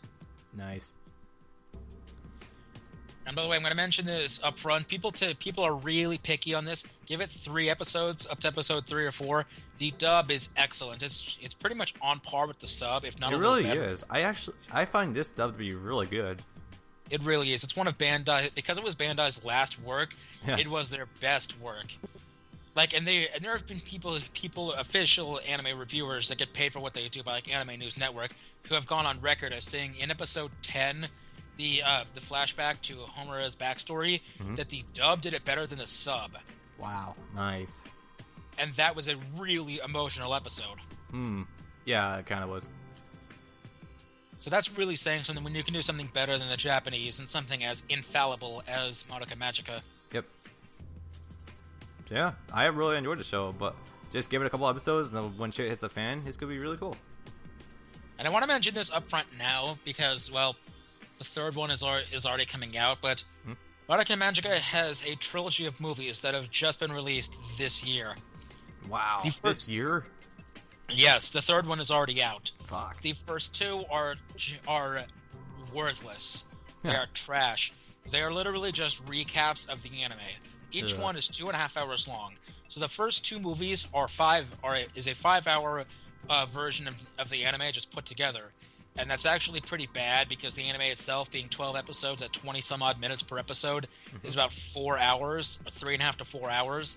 Jesus. So they're taking the same thing that already exists, only making it look slightly prettier and leaving most things exactly the same, which is bad because they didn't bother to resync the audio, even though they re-recorded the whole thing in Japanese. Oh my god. For the new thing. They re-recorded, but they didn't sync the audio properly. So it's like they literally copied exact scenes from the anime without editing them properly to make it look how it's supposed to. Yeah. So all it adds to make it worth watching, which it isn't anyways, is this little 2-minute scene to bridge the gap between Kyoko's sacrifice in episode 9 and the flashback in episode 10. They had 1 2-minute scene to bridge the gap, so that way you have some context of what's going on. And that 2-minute scene isn't even really worth it, so... The movies are worthless because they make the anime take longer than it actually is supposed to take, and they're telling the exact same story. So ruins the pacing, huh? Yeah, 0 out of 10. They're literally worthless. Go watch the anime. It's faster. Yeah.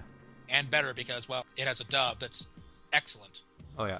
The third movie just launched in Japan in October, and in America they're doing, even right now actually, tours throughout America where you're going into movie theaters and they'll play a sub version of the movie. Huh. The third movie is balls to the wall insane. I have not seen it yet. I might. I'm not sure. I probably won't because getting a ticket costs $40 for a single anime movie, and I'm like, fuck that, no. Yeah, how about no? But basically, from what I've heard, it's balls to the wall insane. It's cool. it's like an alternate version of the actual regular story itself, and characters don't die, or they do, and other shit happens, and it's balls to the wall insane. Homura becomes the devil. Ooh. Okay, I need to check this out now. So yeah, we're gonna watch that together whenever that comes out, proper subbed. Yay.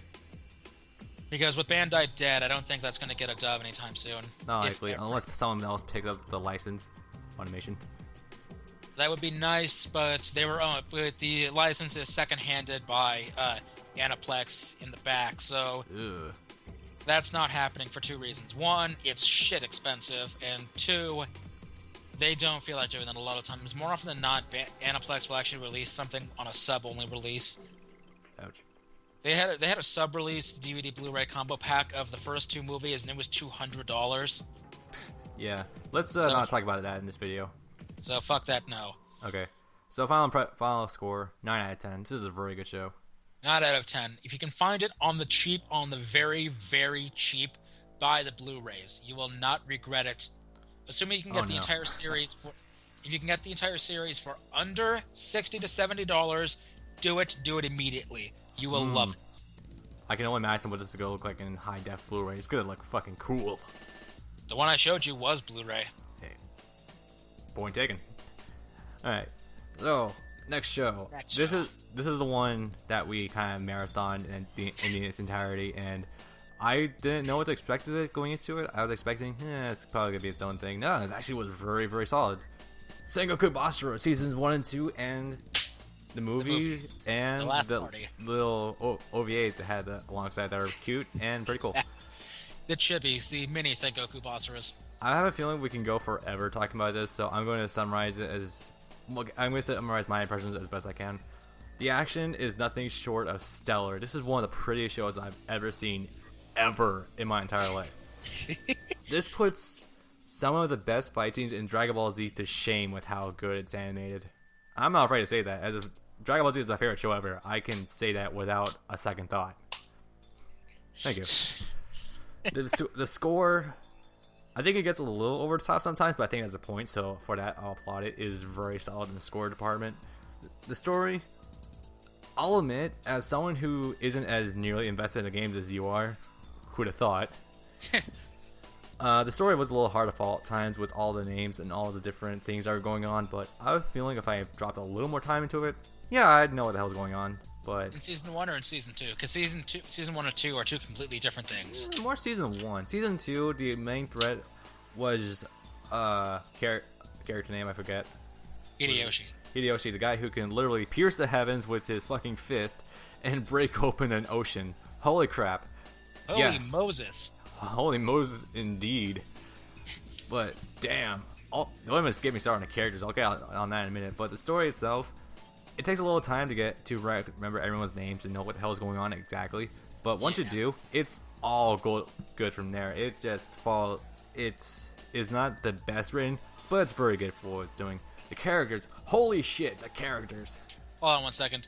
To clarify, Sengoku Basara Season 1 is kind of mixed in how they tell the story, but it's basically covering Sengoku Basara 1.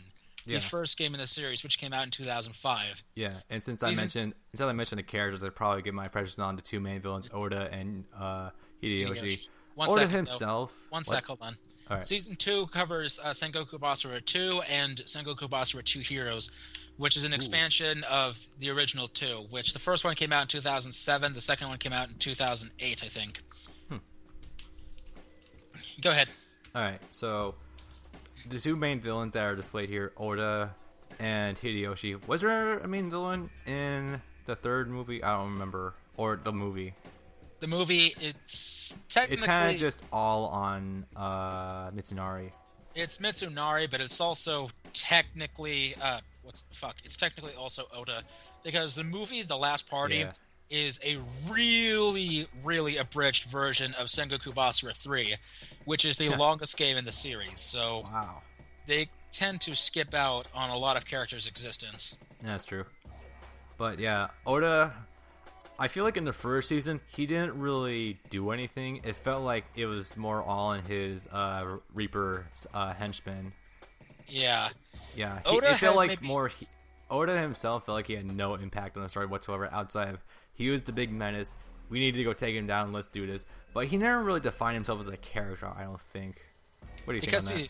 Because he's kind of standard as far as, wahaha, I am evil. Essentially, He does a couple of cool things, but he's kind of standard, wahaha, I am the devil.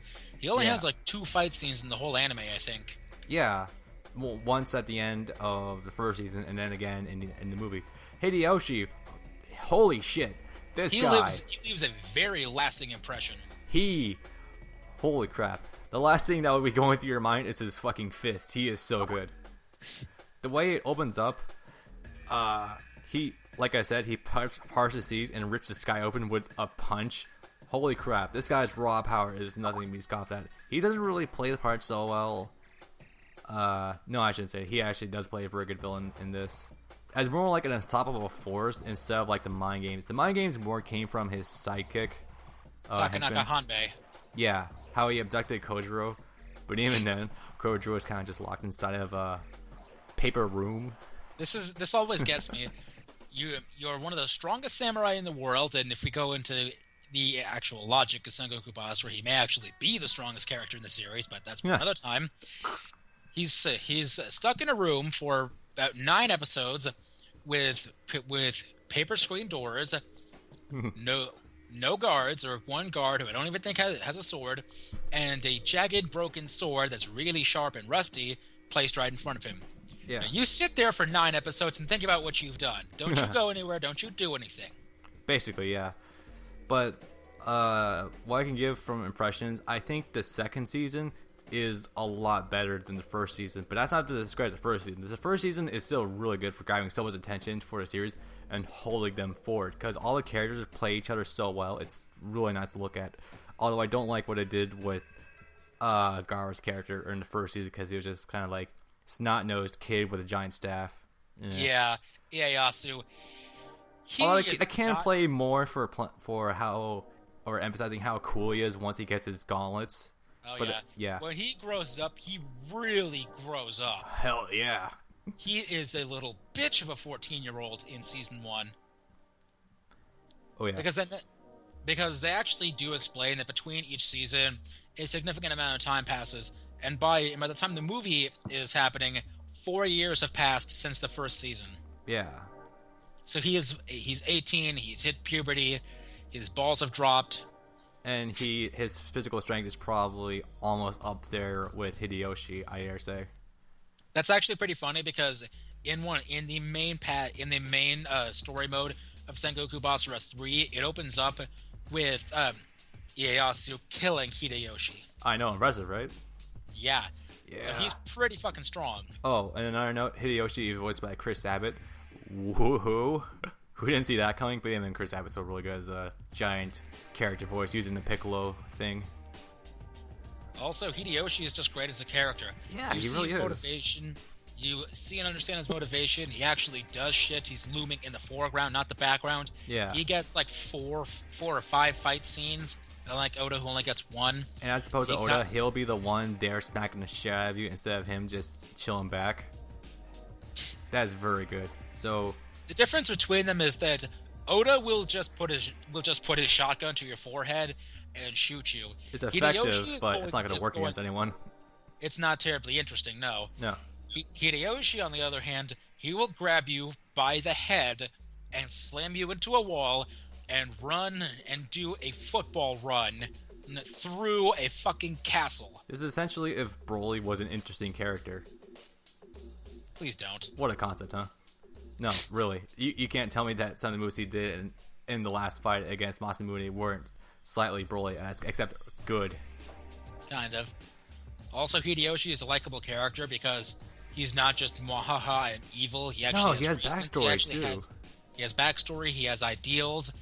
he's somehow aged like 40 years to have gray hair, despite in the flashback being the same age as Keiji, despite Keiji being like 25. Yeah, right? Weird. Who'd have thought?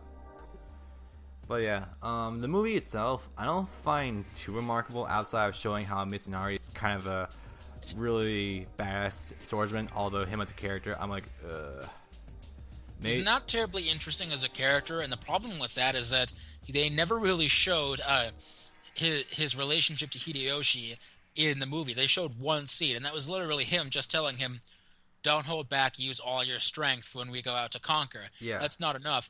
And to an extent, the games have the same problem where he's just a follower. In 3, you just see that he's a follower and that he's sad and very pissed, mind you, very, very pissed that his leader is gone. They still have not yet delved into their relationship.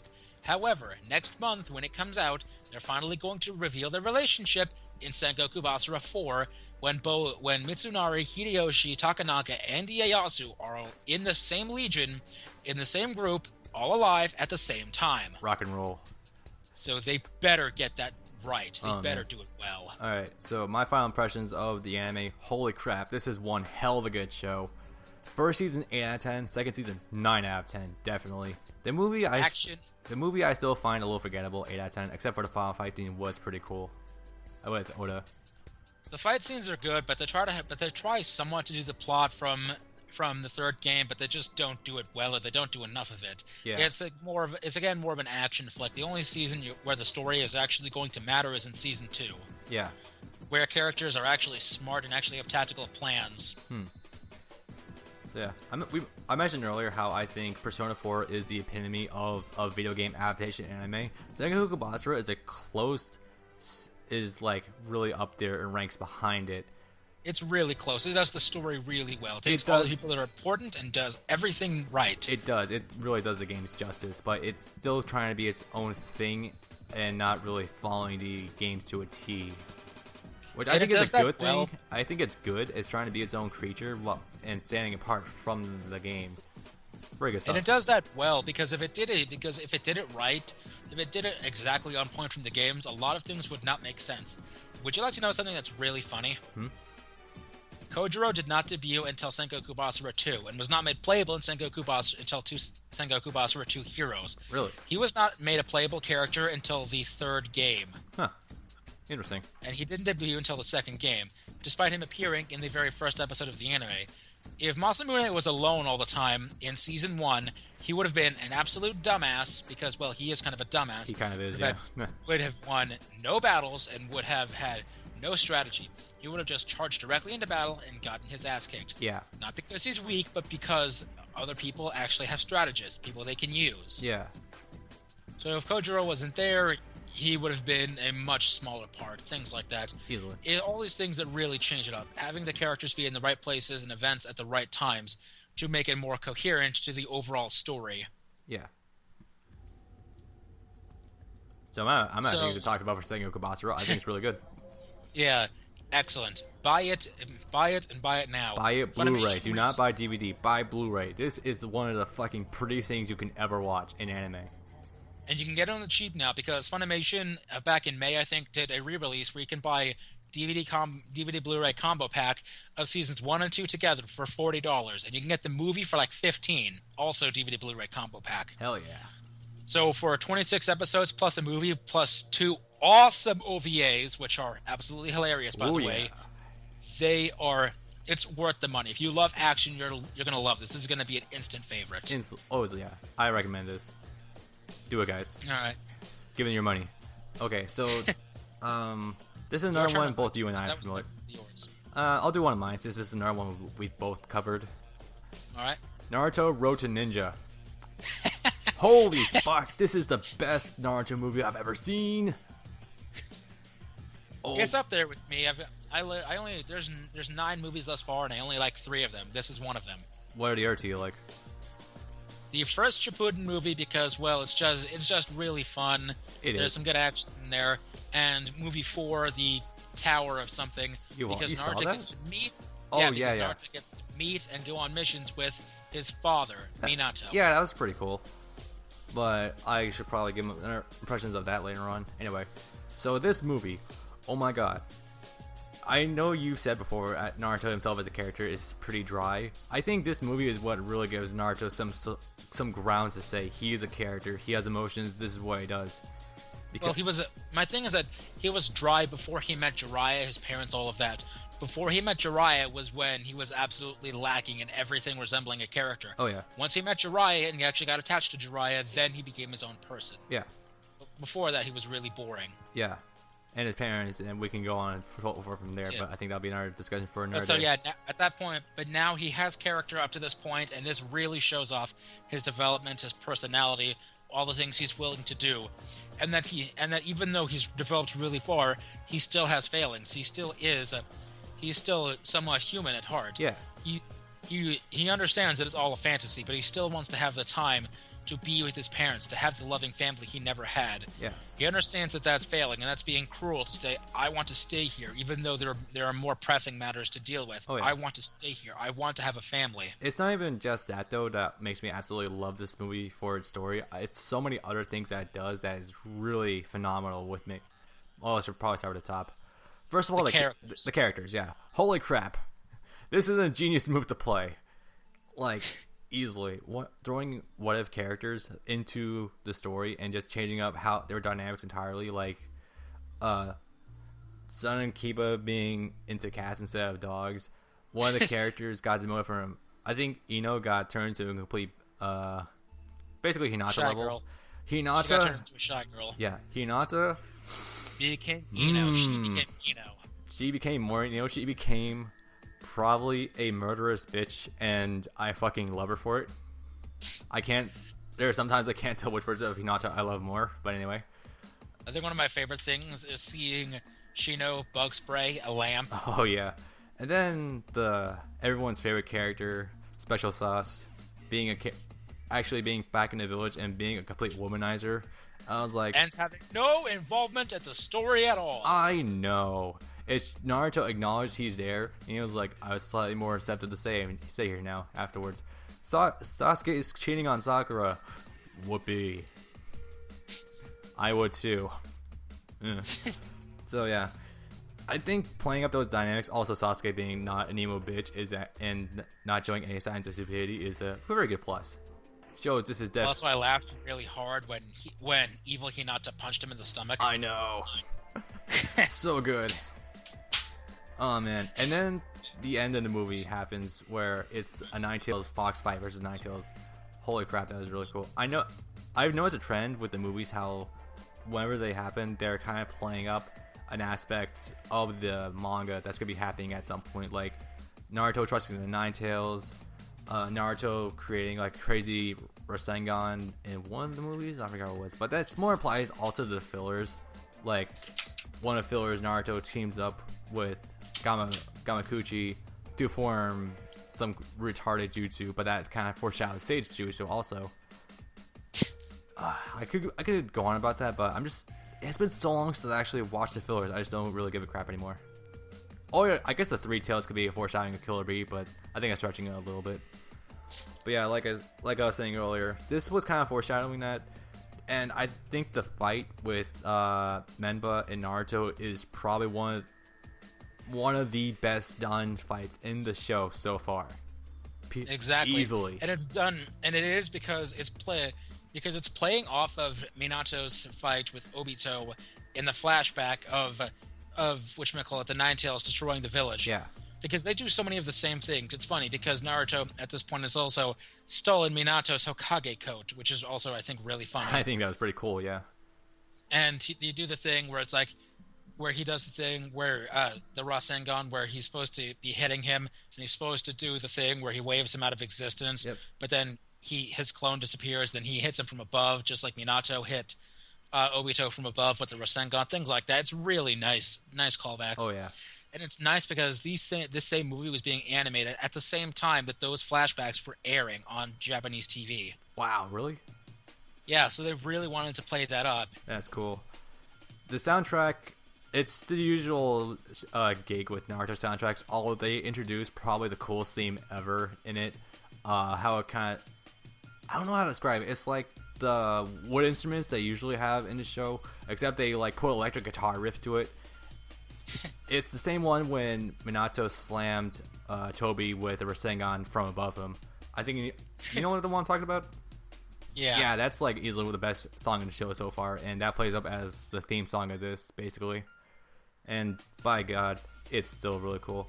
Outside of that, I can say this is definitely the best Naruto fanfic I've ever read. Sorry, ever watched.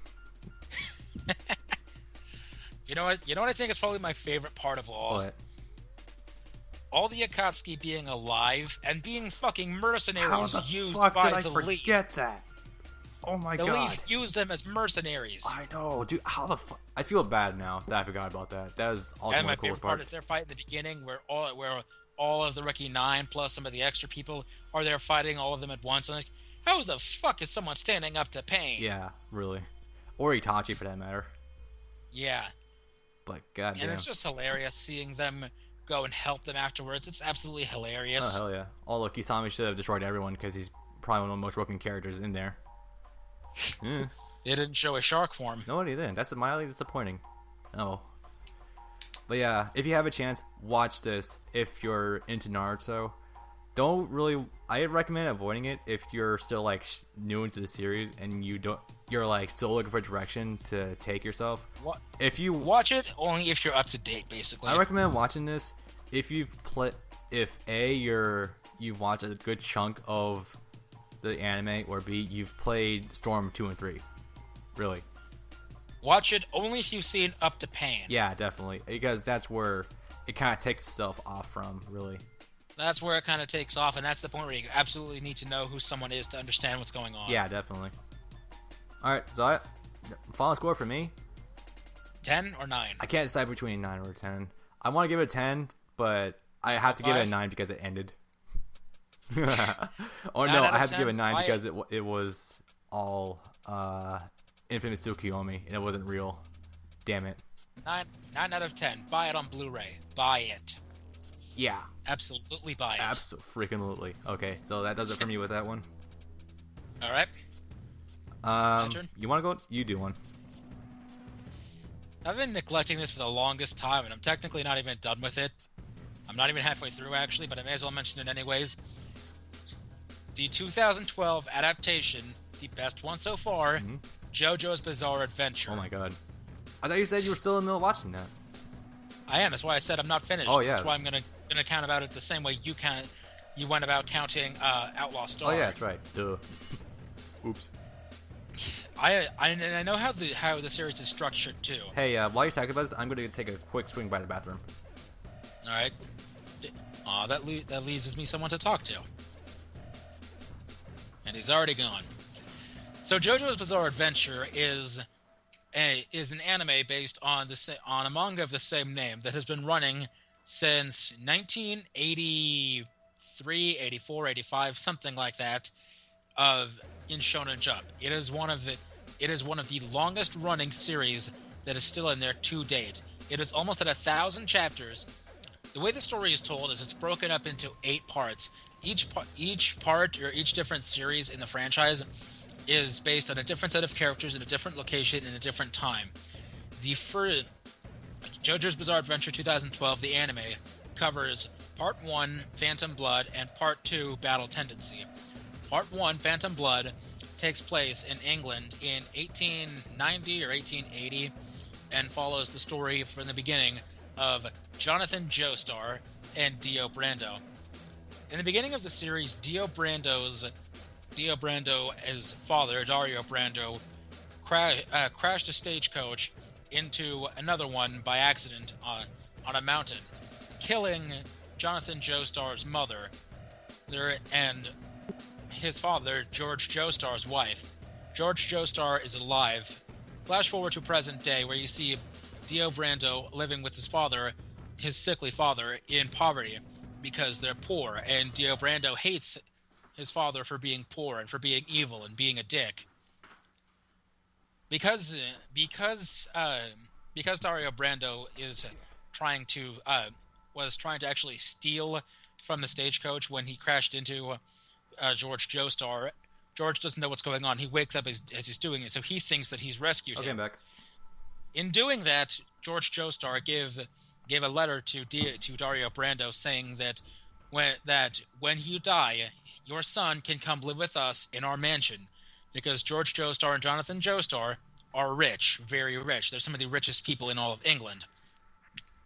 Flash forward to when they're 16 or 17. Dario Brando is dying, and he finally gives the letter to Dio that he can go there and be rich and have the childhood he's always wanted.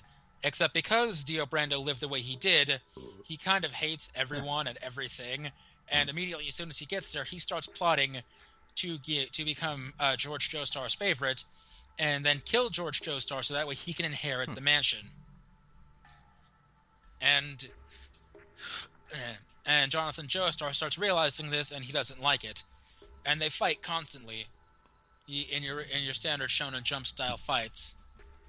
And flash forward 6 or 7 years to when they're in college, and Dio Brando has successfully poisoned George Joestar, and he's on the verge of death. So far. Oh my god. It is, and I'm only describing part 1. So this is all happening, and Jonathan Joestar is fighting with him constantly. When Jonathan is finally able to prove that Dio Brando is trying to kill him, he gathers a bunch of he shows this to police, and they try to arrest Dio Brando. But then a little science experiment that Jonathan and Dio have been working on in those 7 years pops out in the form of the stone mask. This stone mask, when it touches blood, it'll attach kind of like a Metroid to someone's head, and it will turn that person into an immortal vampire. Interesting. And not the crappy kind of vampire, not the kind that sucks people's blood, just the kind that can't go out during the day. Oh, okay. And it makes them superhuman strength. So, as this is all happening, Dio Brando successfully kills George Joestar, and an epic Shonen Jump fight ensues. In the process, they burn down the Joestar Manor, making it so no one could get anything, and Dio Brando flees after having lost the battle to Jonathan Joestar. Jonathan thinks all is right with the world, thinking that he killed him and that even if his house is gone, he can at least live something of a happy life. Nope. 2 weeks later, he's alive, and then he will have to go and kill him again, or something, I think. And I know the rest of the story, but that's roughly around where I stopped watching, because I've had other things to do with. But I know what goes on. In a sense. And that goes up to roughly about episode 9, Phantom Blood, where in the end, Jonathan Joestar is able to successfully kill Dio Brando by cutting off his head and then dropping his corpse into the ocean, into the Atlantic Ocean. Holy crap. Fast forward. That's effective for you. Fast forward 40 years to the 1930s to New York. 1930s, wow. Joseph Joestar, Jonathan Joestar's grandson, is living in New York and training with a guy whose last name I don't know, named Caesar. They're training, they're fighting, they're best buddies, the usual Shonen Jump rivalry, but they're actually friends. So they fight evil people. They don't actually know all that much about battle tendency, so I'm going to skip over that because it's not one of the more popular ones. Yeah. The 2012 anime covers parts 1 and part 2. Part 1 is episodes 1 through 9, and part 2 is episodes 10 through 26.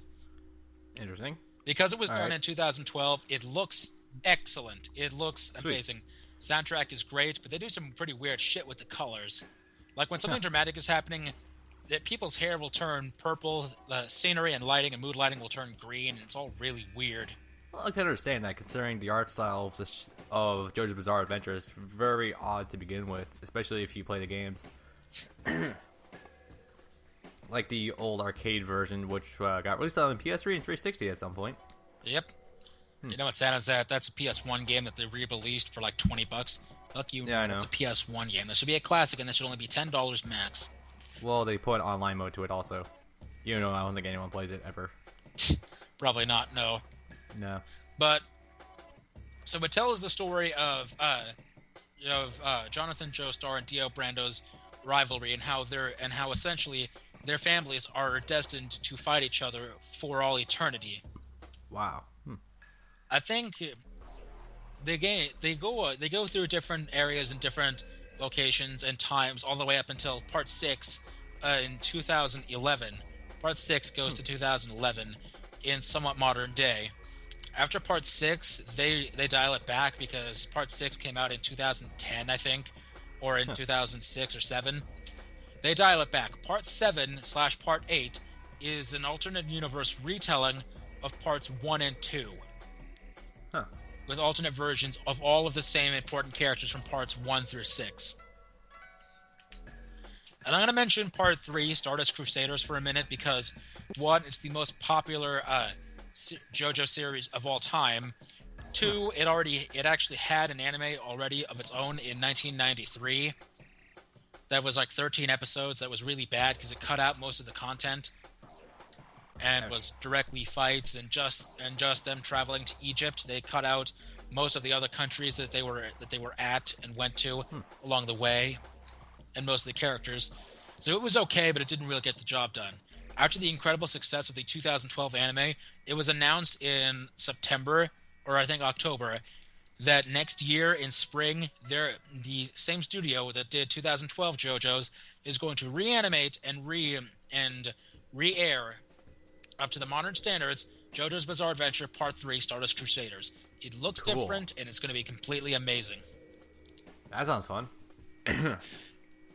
So it's insane, it's crazy, it's weird, it's hilarious in some parts, and it just has to be seen to be believed. It's out of this world. And it is it's got Dio Brando. I have to see it just because of Dio. And you don't know it, but everything in Japan and some things in America that you've ever seen since 1990 have some influence from JoJo's Bizarre Adventure. Really? You don't know it, but it has. For example, Have you ever been reading a manga and like you'll see things where Japanese symbols appear just like as random letters in the background, and they're like big sound effects? Uh-huh. That started with JoJo's. No kidding. Sound effect art. Sound effects appear on screen like kanji. Other things, wow, I didn't know that's where it came from. Like, for example, you ever seen people doing the crazy punch thing? Like doing like 8 million punches in a second? Yeah. That came from it, I can assume. That came from JoJo's. Have you ever seen anyone do a bunch of... I think that might have originated from Fist of the North Star. No, actually, well, yes, but that wasn't as big at that time. But so there's that. Yeah. And you ever hear, have you heard, well, no, I'm definitely sure you've heard, but you might not know where specifically from, but you ever seen someone do the punching and go, "Ora, ra, ra, ra, ra, ra, ra, ra"? Yeah, I know that's from where that's from JoJo's too. And an example that's prime for that is actually they use that in both the Japanese and English versions of Sengoku Basara. Yukimura does it. Really? Yeah, he does the I think I remember that. Huh. Yeah, they have Bosch do it, and it's really funny. Awesome. So like everything ever, gimmicks of time travel, and etc. Like, do you know the TV show Heroes? Yeah. The time travel gimmick from Heroes was ripped directly from JoJo's Bizarre Adventure Part 3 Stardust Crusader, with Dio Brando's stand, The World. If he says the words, "The World," he can freeze time for 5 seconds. And he can move around freely and completely. Alright, I have a question about the anime, though. What? Does Dio ever drop any steamrollers? Not in Part 1. Fuck. But he does in Part 3. And like I said, Part 3 is going to have a remake in spring 2014. Steamrollers, yes. He does. It's still one of the most iconic fighting game finishers ever, in my opinion. Dropping a steamroller and then punching the shit out of it to make it explode. Hell yeah. See all these things, and things like people having alter ego spirits, like as in stands from Part 3. All those things, like if it's happened like after 1990, it's taken almost directly from JoJo's. Nice. So it's like the origin of almost everything ever, and it's in everything. It's in slice of life, it's in comedy, it's in romance. It is in everything ever, even in American media. That is how big and overreaching it is. And you know what that's pretty sick. Why most of JoJo's Bizarre Adventure has not been released in America, not even most of the manga? No production companies? Nope. Or because Capcom's kind of Nazi with that stuff? Capcom has nothing to do with anything except for the one game. Or the two games. But no, the anime itself and the manga, because they have references and names and shit out the ass, and the creator. Oh yeah, that's right. You told because the one of the characters is named Metallica. Well, that's one of it though, but the creator Hirohiko Araki is not willing to compromise at all. He will not accept censorship. He will not accept toning down violence or blood. He just will not accept it. There have been many opportunities where people would have bought the manga or games to go over there, but they would have to be drastically censored. And he was just like, no, fuck it. I want this in the original format or not at all. Good man. And I'm not sure if I like that or don't, because on the one hand, it's good that he's sticking to his principles, but on the other hand, he's ignoring the incredible fan base he could gain from that. Yeah, that's true. There's really no wrong answer to that, because you don't want to compromise the original art, but you can't expand at the same time. I feel like if you did try to bring it stateside and it was censored to high hell, it wouldn't succeed very well. Probably. Because it lacks the references. A good example of this is that they actually had to stop from production of Part 3 Stardust Crusaders, because Viz tried to release Stardust Crusaders manga in America, but they had to stop production in volume 8 or 9, I think, when there's a scene where Dio Brando is in Egypt before they all meet him, where he's reading the Quran, and people had a problem with, or the actual Egyptian government had a problem with that. So they had to halt production of the manga entirely, just because of one panel where Dio Brando was reading the Quran. That's weird. And at the same time, you have characters who are named Metallica and named Vanilla Ice and Zeppeli and so on. Zeppeli is in Led Zeppelin. Oh, man. So, well, I think you can get away with that, but the Metallica one, yeah, that'd be a problem considering Metallica is kind of really bad with letting people use their copyright stuff.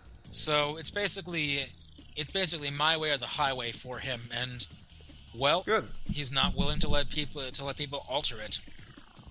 Good. Which is why I'm kind of worried about what's going to happen, because recently at the end of August, there was a new JoJo's Bizarre Adventure game released in Japan, a fighting game called JoJo's Bizarre Adventure All-Star Battle, and it takes all of the important characters from parts 1 through 8, sticks them all into one supposedly awesome fighting game, and has them all there. In September, it was announced that at the Tokyo Game Show that Namco Bandai, or it was either Bandai or Capcom or someone, is bringing JoJo's Bizarre Adventure All-Star Battle to America. We've seen some trailers that only have sub in it, but that's mostly because they made that announcement like 2 weeks ago, so they probably either haven't started working on it yet or aren't finished, so of course they're not going to put dub audio yet. But this game is going to be really important for America, because what it basically means is, if it's popular, it could be the gateway to bringing over the 2012 anime of Phantom Blood and Battle Tendency. And oh, hell yeah. And by extension, later on, bringing over Stardust Crusaders, the right version. So this game... The right version. The correct version. The version that isn't bad, because it cuts out literally half of the series. So this game is going to be pivotal. If it succeeds, it could mean Namco or Funimation, or probably Viz, because I think this is going to be dubbed in LA. This could mean Viz, if it's popular enough, bringing over JoJo's Bizarre Adventure 2012. So this is going to be very important, which is why I'm hoping it sells really well. And of course, I'm going to day one that game. Oh, hell yeah. So that's going to be all right. Important. So, final impressions of the show? There is... Well, you can't give final impressions because you're not done with it yet. There's no final impressions to give because it's never over. It's been going on since the early 80s and still ongoing. That's amazing, isn't it? Yeah, so I can say, well, the problem is twofold. There are no legal ways to stream it, and there's no legal ways to buy it in America either, so... Yeah, that's a problem. Well, there's no legal way to get something like... what was that game? The Mega Man game that was on a Sega Genesis to America, since it was there's no legal way to get it in America unless if it's the English version, so go figure. So torrented it because, well, I did, and that's the only way to really get it. And that makes me sad because it's really good. Animation is fantastic, art is fantastic, music is excellent, everything is great. It has one of the best anime openings of 2012. Yeah. The opening to the anime, to part 1, it's manga in motion. It's excellent. It's almost like watching a video game. Damn. I have to watch this now because it actually sounds pretty interesting. It's amazing. You have to watch it, and then once you're done watching it, you have to read the rest of it. All 1,000 plus chapters of it. Yeah. Alright, From my current standpoint, 8 out of 10. Stream it, because that's all you can do. Once it becomes available for purchase, if it ever does, do it immediately. Cool. I think I just went on for like 15 minutes on that. I think it did, but I think I need a little bit more coverage than usual too. Alright, so I'm going to do 2 back-to-back because they both kind of suck. Alright. This was the year where I watched just as many good shows as I did bad, and this is among them. The full Japanese version is the name is a little long for me to pronounce, so I'm just going to call it by its literal translation. So I can't play H. I watched this. I've heard of this. I've not actually seen it. It's got a redhead lead female character that's basically a Soul Reaper. She's regarded as a Shinigami, I think. I just call it all Shinigami Soul Reapers because it's habit of mine by now. Holy crap, this show... I cannot really give any redeeming qualities to the show whatsoever. The general premise is a direct ripoff of Bleach, if you want to believe that. And better yet, it's also borrowing themes from High School DxD. It doesn't do anything with either of them. The soundtrack, there's only like 1, maybe 2 songs in there that have of interest. And the last couple episodes... It starts off interesting with the last couple episodes because the world basically ended and it's this one guy's fault, but the girls around her are trying to like keep him inside the house so he doesn't figure out. But because everything's like morphing around him, it's kind of obvious, really. It's hard for me to really say anything that's really good about the show. All the characters are really archetypical and whatnot. The main character is like really, really perverted, and I've seen this work with characters before, like Issei from High School DxD. He is really fucking good as a male lead character in a harem. He is very good. This character, no, he just overstays his welcome way too quickly. Is this weird for me to say because you regard me as a person who loves harem animes? Yes. Okay, good. Good to know I have you so far. Probably the only interesting character in the show is the redhead because she actually has some interesting fight scenes, but other than that, is really not interesting whatsoever. Everyone else, here's a character. All of them have gigantic boobs, by the way, so all of them immediately lose points with that. Lose points? Yeah, lose points, because if everyone has big jugs, then that detracts from the ones that would have big jugs, so they're all just like copy-paste of each other. I'm odd, I know. The story itself doesn't feel like it does anything, really. I mean, they have a lot of things that they left unexplained at the end of it, and for that, I can't say anyone who likes stories should watch this anyway. You probably shouldn't be watching this to begin with, though. So yeah, at least there's one thing I can credit for. The art style is kind of cool when they're in like the spirit world of this, which is basically what it is. In all essence, it's called the Reaper's world, but it's basically the spirit world. Soul Society? It basically is, yeah, and instead of Japanese, it's more European based. So, final score, 3 or 4. The entire time I was teetering between a 5 and a 6 because at least I was watching something I wasn't bored to death with, and at least it was presenting itself with decent content. But I ultimately have to give it either between a 5 or a 6. I can't decide which, but yeah. Stream it or don't. I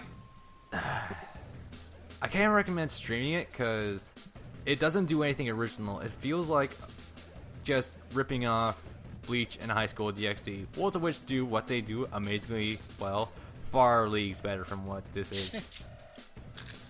Yeah, I can't recommend this to anyone. Don't watch this. It's not good. I watched this on a whim because I found it on YouTube for free downloads. So like, I could use something to watch. I watched it. Ugh, Christ. Now you know what's on. I was literally bored to death with it. Now you know why it's All right, on next. Yeah, precisely. And why no one... now you know why no one wants to claim responsibility for this mess. That was a quick one. So another one I watched, and this is another one I bought from Josh, and it was odd. I want to say odd because that's probably the best word I can describe it. Divergence Eve. And frankly, I've been meaning to talk about this one for a while. Divergence Eve is this anime where it's trying to combine literally every girl has like F cups and it's throwing them into space. So it feels a little like Star Wars, Star Blazers, and Ikitosen kind of just thrown all into a blender, and this is what happened. You didn't need to talk to Josh about his taste in the anime. Well, it was just those in particular, and he kind of buys everything that comes out anyway. You need to talk to him about his purchasing habits. I don't even know if he's watched this one yet, honestly. Because he tells me he doesn't watch half the stuff he buys, too. So I'm like, dude, you might want to check this out. You have no idea how annoyed I was when he told me after like 4 months that he still has not watched Persona 4 yet. Oh, I'm surprised you weren't that pissed off at me then, because I didn't watch it for 6 months. Well, no, but because I didn't care immediately the first time I gave it to you. First time I gave it to you was when I was still watching it. Oh, okay. Yeah, so I'll talk to Josh about that. I don't even know if he's watched it yet, but anyway. It's hard for me to call this one off the top of my head, because I was kind of marathoning this, like, back in last winter. Because I really want to be done with it, because I was borrowing it from Josh for an extended period of time. Not as bad as that Lost Art, though. Because it's in space, it's trying to involve like a whole bunch of different space mechanics, like physics, time travel, interdimensional creatures. Really, really complicated scientific shit. And the problem is they don't explain any of it beforehand. So it's kind of one of those shows where it just tosses you right the fuck in with no information as what was going on, who does what, one of those or things what is important. That's based on a manga or a light novel? I don't know. I honestly don't, because this came out in like 2001, 2002, and I can tell that because this has some of the ugliest CG I've ever seen in an anime. Period. God. Holy crap. This gives...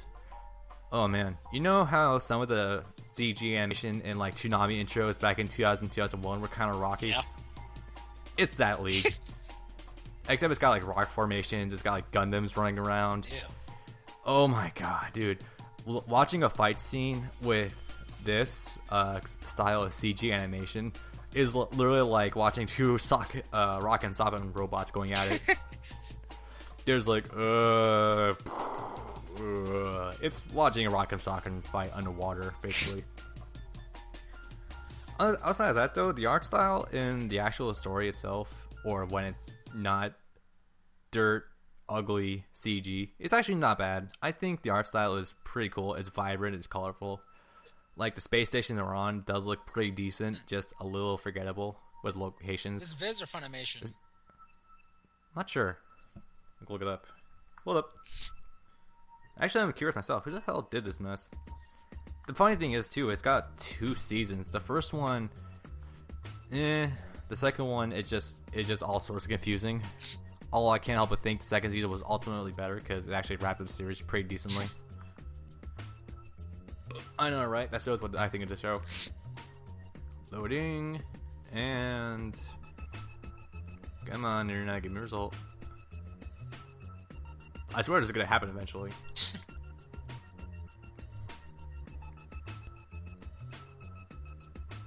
This is still loading, just for a bunch of text. Oh man, it's terrible. So I think I'll just keep going about this show. You have really bad internet over there. It's very shaky. Sometimes it's able. 1 second it could do 480p streaming, and sometimes it's HD. Other times it'll drop down to 144. It's very unstable. I notice. Ew. Yeah, tell me about it. Oh, no wonder the page just died. Okay. Well, I'll get back to that later. Anyway, the soundtrack itself, I remember having some cool pieces, but nothing to write home about. I suppose the one scene that sticks out most to me is watching one of the female pilots. Well, everyone in the show is kind of female anyway. Inside of one of the Gundam suits crashed on a planet, and one of the really poorly drawn CG animations comes over and eats her. That was pretty extreme for me. I was like, holy crap. Alright. Is this eating like comedic eating, or is this eating like mommy eating? This is eating like full-on gore and shit. Ooh. Yeah, mommy eating. Alright. Producers: Radix, ADV Films, Imagica, Sentai Filmworks. Sentai Filmworks is Texas, which is a branch of Funimation. Yeah. I can't really say I know these guys, but I they are do, stylists. and they do pretty standard jobs. So they're pretty good sometimes, but for the most part, they're very, very average. Like an example, a good few years beforehand, they did Tekken the Motion Picture. Oh yeah. These are the same people. Did I mention I'm going to be talking about that later? What? Did I mention I'm going to be talking about that movie later? Oh, lovely. Oh yes. Okay, but Sentai Filmworks also did Infinite Stratos, so I gotta give him props for that. Yes, but that was several years later. That's true. This was back in 2000s, or like early 2000s, where English voice acting for shows was all over the spectrum. It wasn't as bad as the 90s, where some of it was just like really, really bad, but it was charmingly bad. Some of them were just like, ugh. Depends on where it was done, ultimately. You can say that Viz has done a consistently good job since the 80s, because they've had a lot of the same people there since the 80s. Like, Wendy Lee has been there since 89. Damn. You know what's really funny is in the original Harmony Gold dub of Dragon Ball, she played Bulma. Seriously? Yes. Wow, that's interesting. So, going back to Divergent Steve, there's not a whole lot I can talk about it. It's really sci-fi-y, but the problem with that is you can't have sci-fi and really abstract like equations going into it and stuff without explaining any of it. You know what I mean? Yeah. Like, you can't just say, here's giant fucking robots, here's space travel, but we're not going to explain any of it whatsoever, and we're not going to take a break to elaborate on any of this shit. Fuck. So, I think that in itself is really what shoots itself in the foot, and on top of that, it's trying to be very, very dark and serious, but at the same time, the art style is so colorful and vibrant, it kind of defeats itself, which what it's trying to do. You know what I mean? It's kind of this clash of two themes that got going on, but it's just like, ugh.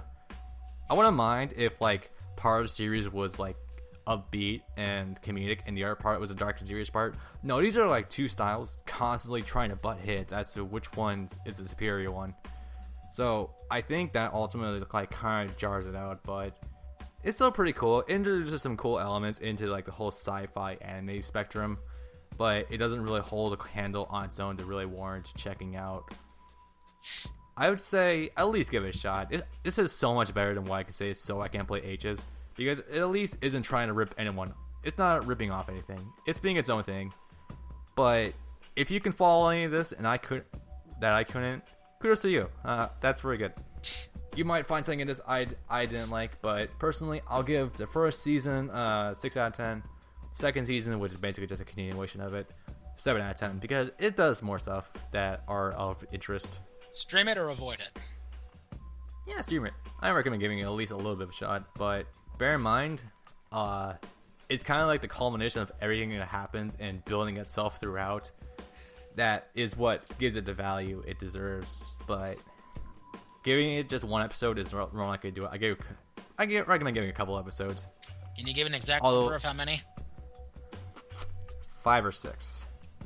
Because, like I said, this is throwing around in a blender a whole bunch of different elements, themes, but it never really elaborates on a lot of them. So you gotta like kind of pick them out from this maelstrom of shit it's trying to do.